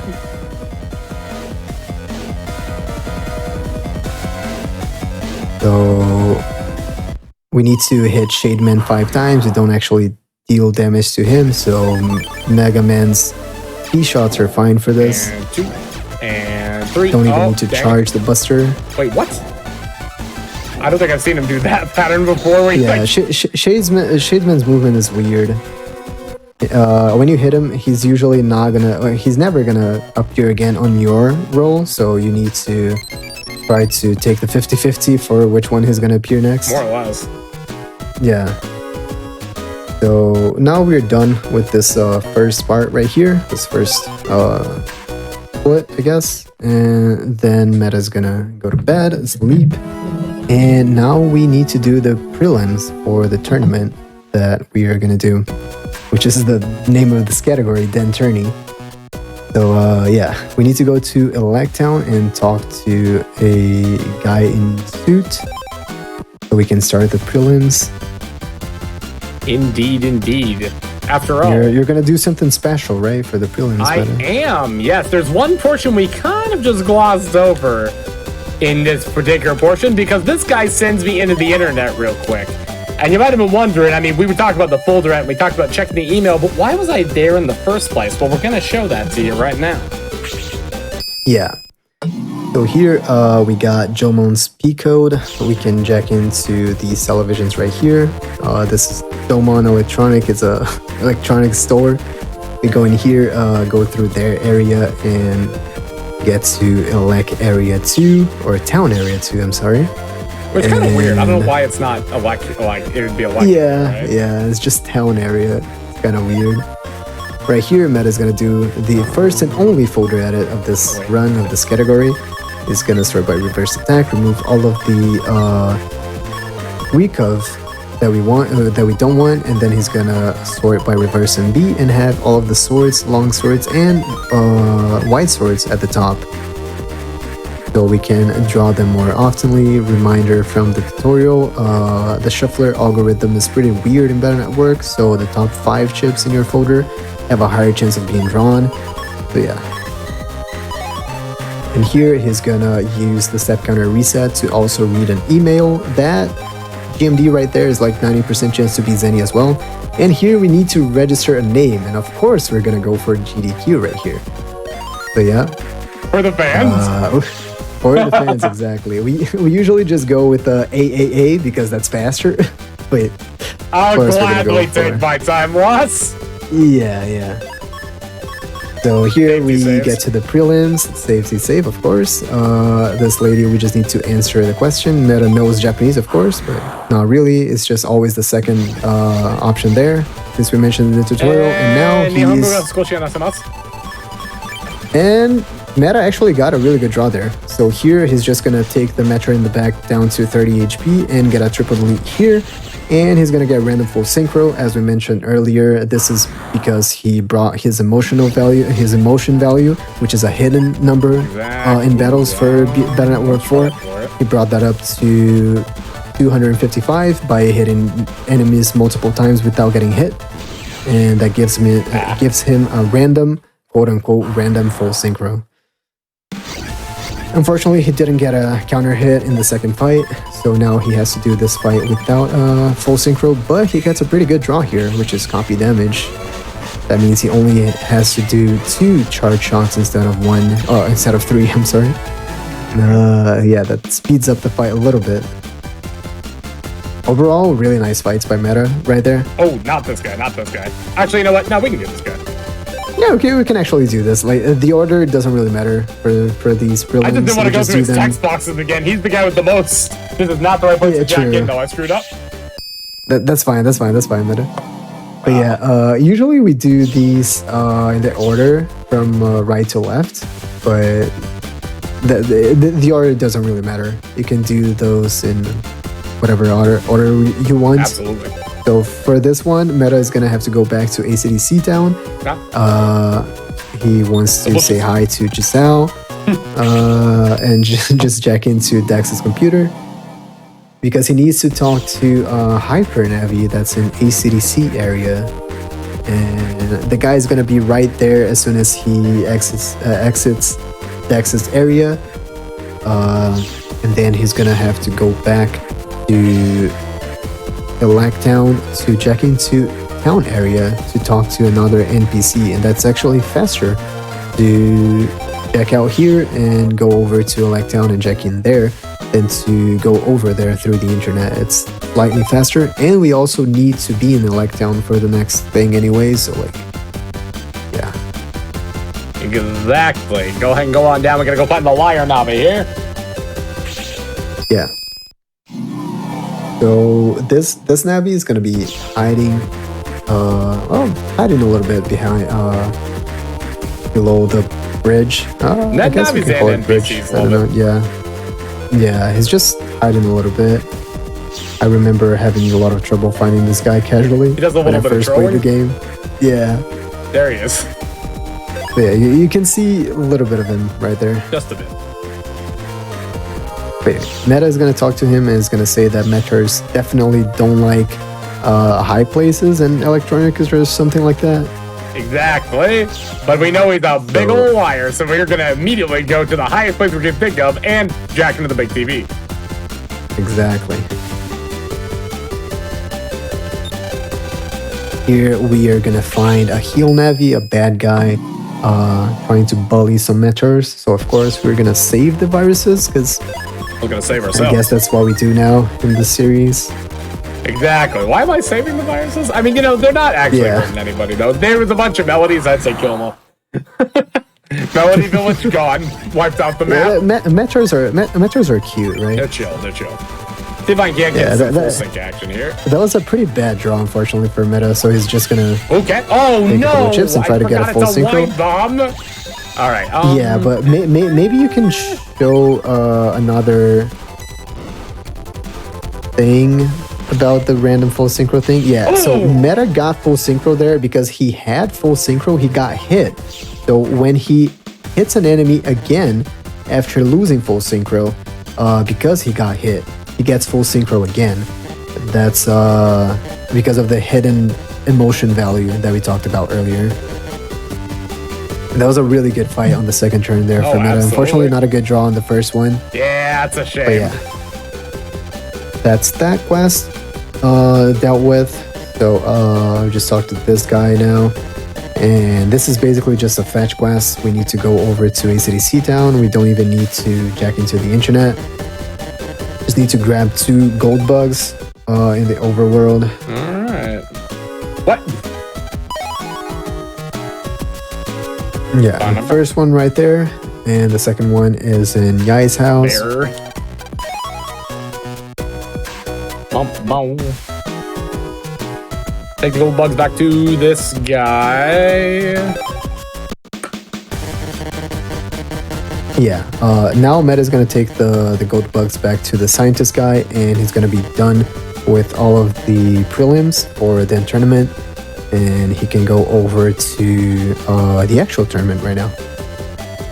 I have actually forgotten to talk to that guy. That's a funny Back one. up like we're Dendome. Yeah, that's just a free 20-second time loss. Yeah.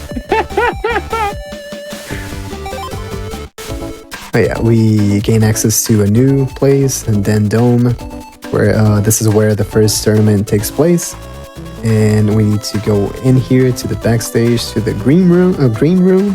I believe that's what's called. Indeed. According to Meta, I believe him.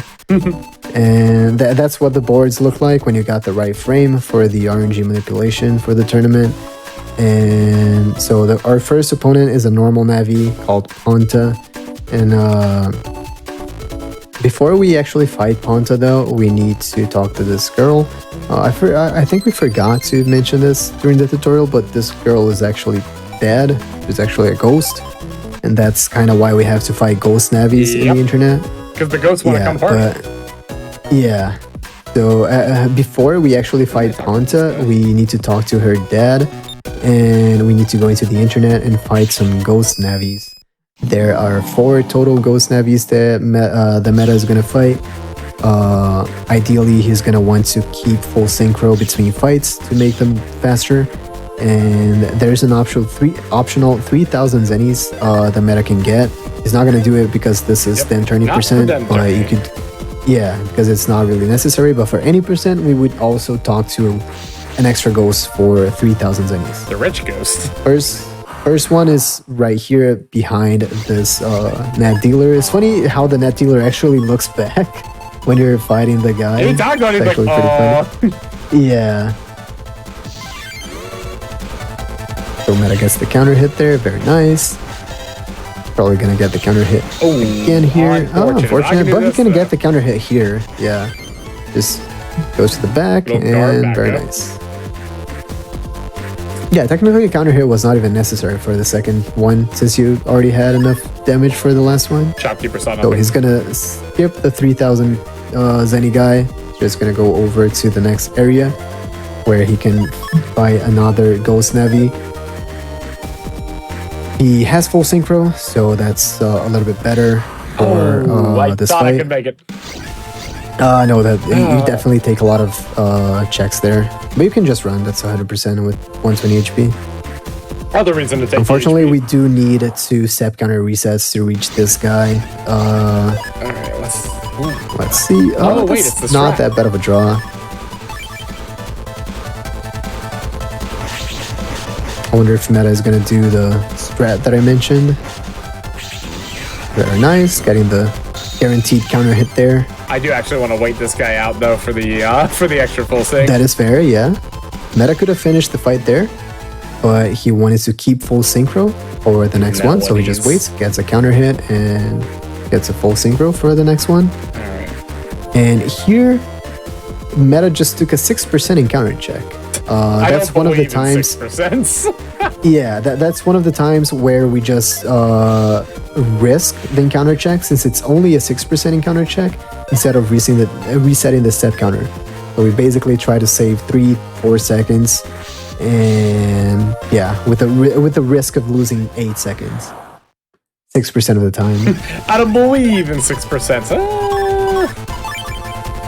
Getting swords is pretty good for this fight, especially longsword, since we can hit melodies in the second roll as well. That was pretty good. Unfortunately, no counter hit for the no full synchro for the last fight, but that's completely fine. You always want to take a fast fight against the melodies, like those guys are, yeah. I hate So for this last fight, there's going to be a fan box that's going to push us towards the front of the map, or of the battlefield. Most important safety save of the game, by the way. Yeah. This fight can get really scary because of the poison panels, but Meta has a pretty good draw actually. I probably should have actually waited him out though.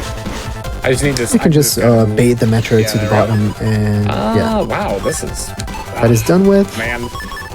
And he unfortunately cannot finish this in one turn. Well, technically he could with the longsword, but Oh, the long. Yeah, I guess I could. yeah, that would take 2 charge shots and one of the Metros, but yeah. Or the fans, For the okay. fans, everybody. But yeah, we usually would not take life sword here since it's slower because of the animation, but for the fans, we just destroy the Metro that had 9 HP with a 400 damage program advance. He wasn't ready. Yeah. Why was full sync too? So it was 800 damage. I'm pretty sure. Wait, you had full sync? Yeah. That dart So it was gone. 800 damage. Yeah. That's what I get for saving the Meteor village. That single Meteor with great prejudice. Exactly. So now we are ready to fight Ponta, our first opponent in the tournament here. And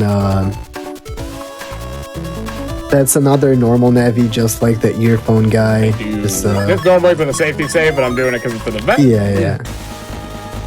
So just going back real quick. This guy does 4 movements, and then he tries to attack you with a cannon if you're in the same role as him. That's a pretty bad draw for me, honestly. It's probably going to pause buffer to hit the mini bomb since this guy moves a little bit faster. Yep. That's pretty good. Unfortunately, not a counter hit because this guy moves pretty fast. And Still not. Yeah, still not bad, definitely. Life Sword is obviously really good for this fight, but not a requirement, honestly. He's already dealing a lot of damage. This guy is going to use a wind box since he attacked 3 times already. Meta can stay in the front of that crack panel right there, so he doesn't get pushed back. He can eat, that's a good option. He can go for damage right there, and he also gets a random full synchro, quote unquote random. He can just take any chip now and finish this guy basically. That cannon should work. Just wait for the guy to be in front of him, and there it is. Nice. So that's the first opponent we face in the tournament. Next one is going to be Aquaman. And for Aquaman scenario, we basically just run around for about 3 to 4 minutes. Walk around. Yeah, talk to NPCs, run a lot, and then we fight Aquaman. First thing, we get a cutscene here. Meta's gonna skip the cutscene. Then we talk to Shuko's brother. Shuko is Aquaman's operator. And Aquaman is a bit... Yeah. He needs to talk to this guy. And what is the name of the item that we get, Meta? We get like an air tank, basically. Yeah. I can't remember what it's actually called, but I think it might just be air tank. Because right now the internet is flooded. It ain't great. There's just a lot of water. Yeah, because Aquaman was very sad because he thought it was gonna get replaced by Shuko when she was actually just talking about her. What was she even talking about? Crappy washing machine that kept saying whoosh. Her but washing machine, yeah. Aquaman hasn't upgraded to drip yet, so he's still saying whoosh. Yeah, so he thought Shuko was talking about him. So he thought it was gonna get replaced, and he cried a lot, and now the internet is flooded. So we need to talk to him and explain him the situation. So we're gonna find Aquaman here. Yeah, he's not gonna believe Meta. Then we need to go back to ACDC2 and find him again there for another cutscene. More like interwet, am I right? Yeah, this part of the run is just movement and step counter resets at the right spots. I think, yeah, that one's definitely a check. Yeah, that is probably going to do another one here, yeah. Aquaman is lucky he's cute, true, actually. That should be good. Go. There's one more necessary here, and there we go. It gets to the cutscene trigger right there. And leave. We go back to Dendome, talk to Shuko's brother again, because we need to find Shuko, and she's actually in Electown. So we just missed her. Yeah, we must just missed her, you know. Yeah, we're gonna have to go back there and talk to her, and then jack into Dex's computer so we can go over to ACDC2 again and talk to Aquaman before we fight him in the tournament. Yeah. So for I'm getting bullied by chat. Wait, what is that? I've been told that's a bad pun. And admittedly, it is, but I'm my target audience, so what are you gonna do to me? That's a great response. Yeah.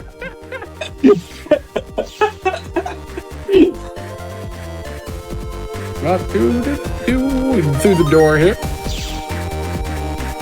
Yep, Meta's gonna have to reset the step counter here. I've taken that risk and got punished so much. Yeah. This one too. In fact, we just got punished on this or when we were doing the tutorial. True. Now we're doing it safe. So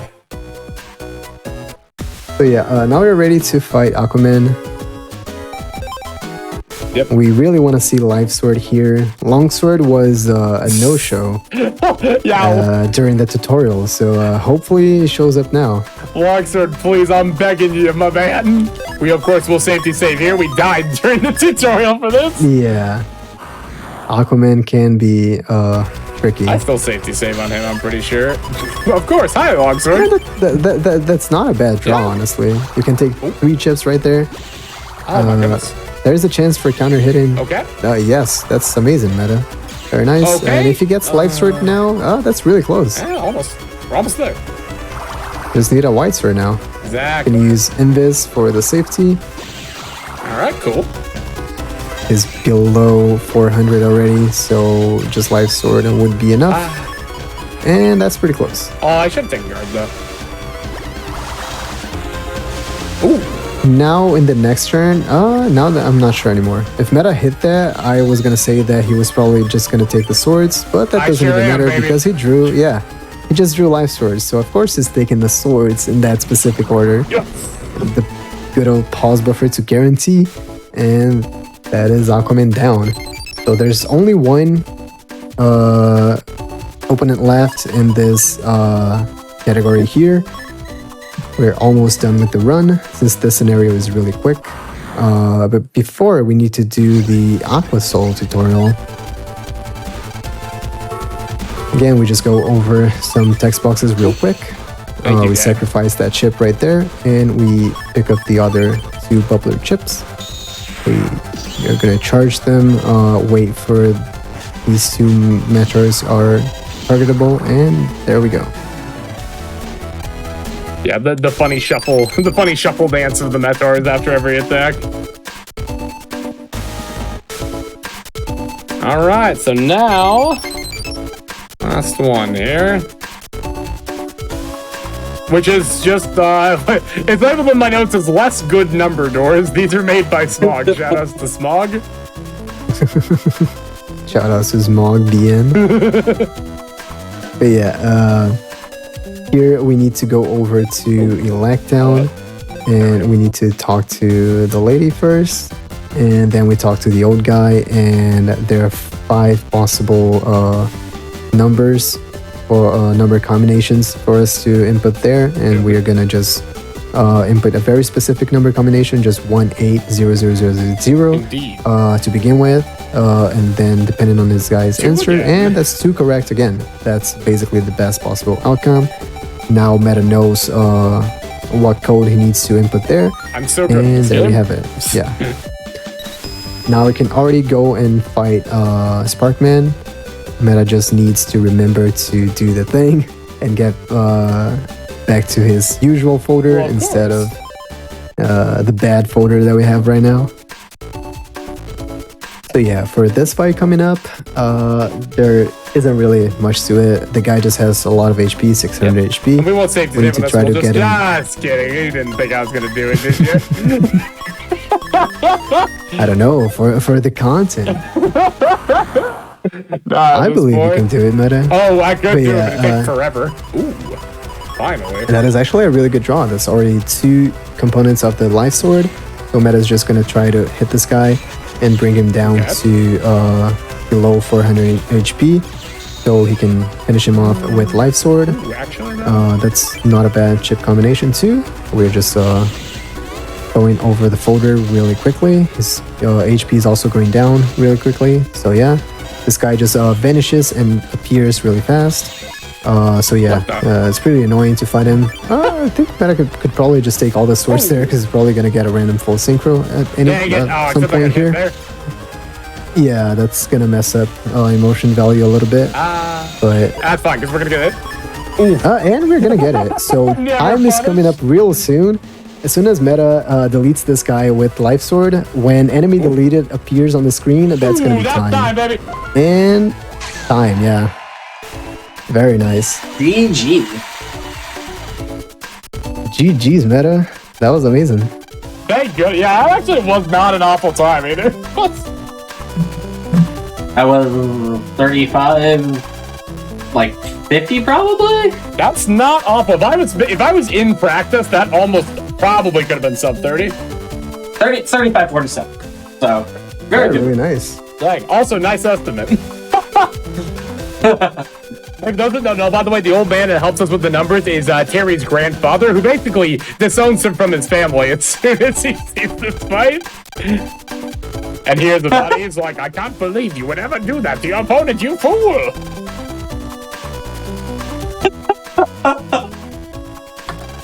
Tragic. Now we're gonna get my favorite seat. Yeah, now we get the trophy from the tournament. Exactly. Give me my trophy. But yes, indeed. I'm telling y'all, BN4 is a fun run. And if you thought 2 scenario looked cool, 80% is even more fun. Like, there's a few other cool mechanics. Obviously, you know, you utilize dark chips, which probably a lot of people don't really know a lot of the ins and outs of. Super duper fun. Yeah, it's really good that we have these shorter categories for Better Network games. Those are really good options for people who are interested in getting into these runs, but sometimes they get scared because 80% runs are pretty long, like 2-3 hours. So these shorter categories, these 2 scenarios categories, are really good starting points. Yeah, it helps you get learn the mechanics and everything, and kind of get a feel for the game, which is a great stepping stone for the longer category, right? Exactly. Well, let's be honest, this is the portion you will do of BN4 the most. Or really any of them, it's just the first couple scenarios. Yeah. Yeah. Because when you get to 80%, you usually reset pretty early, so you do this part of the game a lot, so yeah. we go again. Well, awesome. Thank you both so much. I guess before, while I'm doing the final, kind of sign out things, chat, do you have any questions, anything about the run, the tutorial, anything? If you do, just feel free to ask them. For both of you, do you have anything else you want to say, anything you want to add about the run yourselves, anything like that? Any shout outs? I mean, thanks for having us on, first of all. I mean, I appreciate you and the rest of the GDQ staff for putting on the thing. Always fun to reach out to people and teach them about speedrunning. Yeah, thank you so much for being on. It's it's awesome to have y'all on to teach. I love the Mega Man Battle Network games. So, it's awesome to, have you be able to come on and teach them. Oh, yeah. Well, yeah, absolutely. I'll tell you right now, as far as the two people that they've had on go, if you're looking for real good speedrun stuff, Komari's your man. All kinds of variety, anything from Battle Network to Forbidden Memories to Pokemon. Like, the man's got a lot under his belt and has held several world records at one point. So, you're too sweet, Meta. You're too sweet. But yeah, if you're interested in more Battle Network content, more Battle Network speedruns, definitely give our channels a check. Meta and myself. I'm currently grinding for BN4, this game right here. I'm currently grinding for a world record in any percent for this game. Oh yeah, I've been doing a lot of this. Meta have been doing some BN4 stuff on his channel as well. So yeah. There's lots of BN4 action.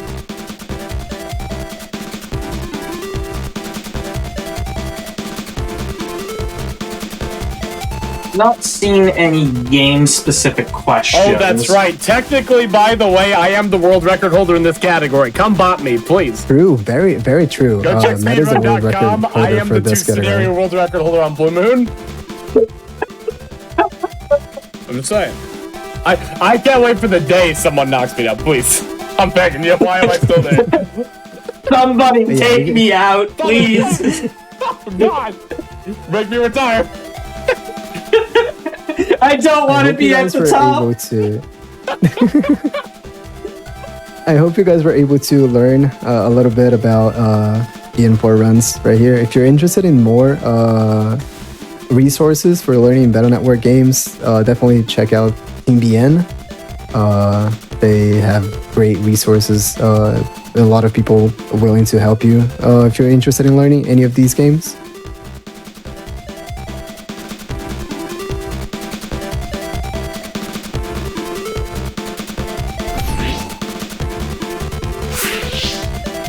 All right. Again, thank you both so much. It doesn't look... just let me triple check chat here. Yeah, it doesn't look like there's any other questions. I think you both did a great job. I think you explained everything very well. I think it was very straightforward. I feel like I could more or less pick up the game with, what you've had here. So thank you so much for this. All right. We do have another show coming up after this, so we're going to go to a break while they get ready for that. Is Speedruns from the Crypt coming up afterwards, but just a quick reminder, your subs, Prime Gaming subs, and gift subs, and Bitch Cheered on the GDQ Twitch channel do help support the Games Done Quick, so if you like this kind of tutorial stuff, if you like speedruns, horror games, or any of our other regular content, it does really help us out. With that said, we're going to, go to a break, and we'll see you at Speedruns for the Crypt.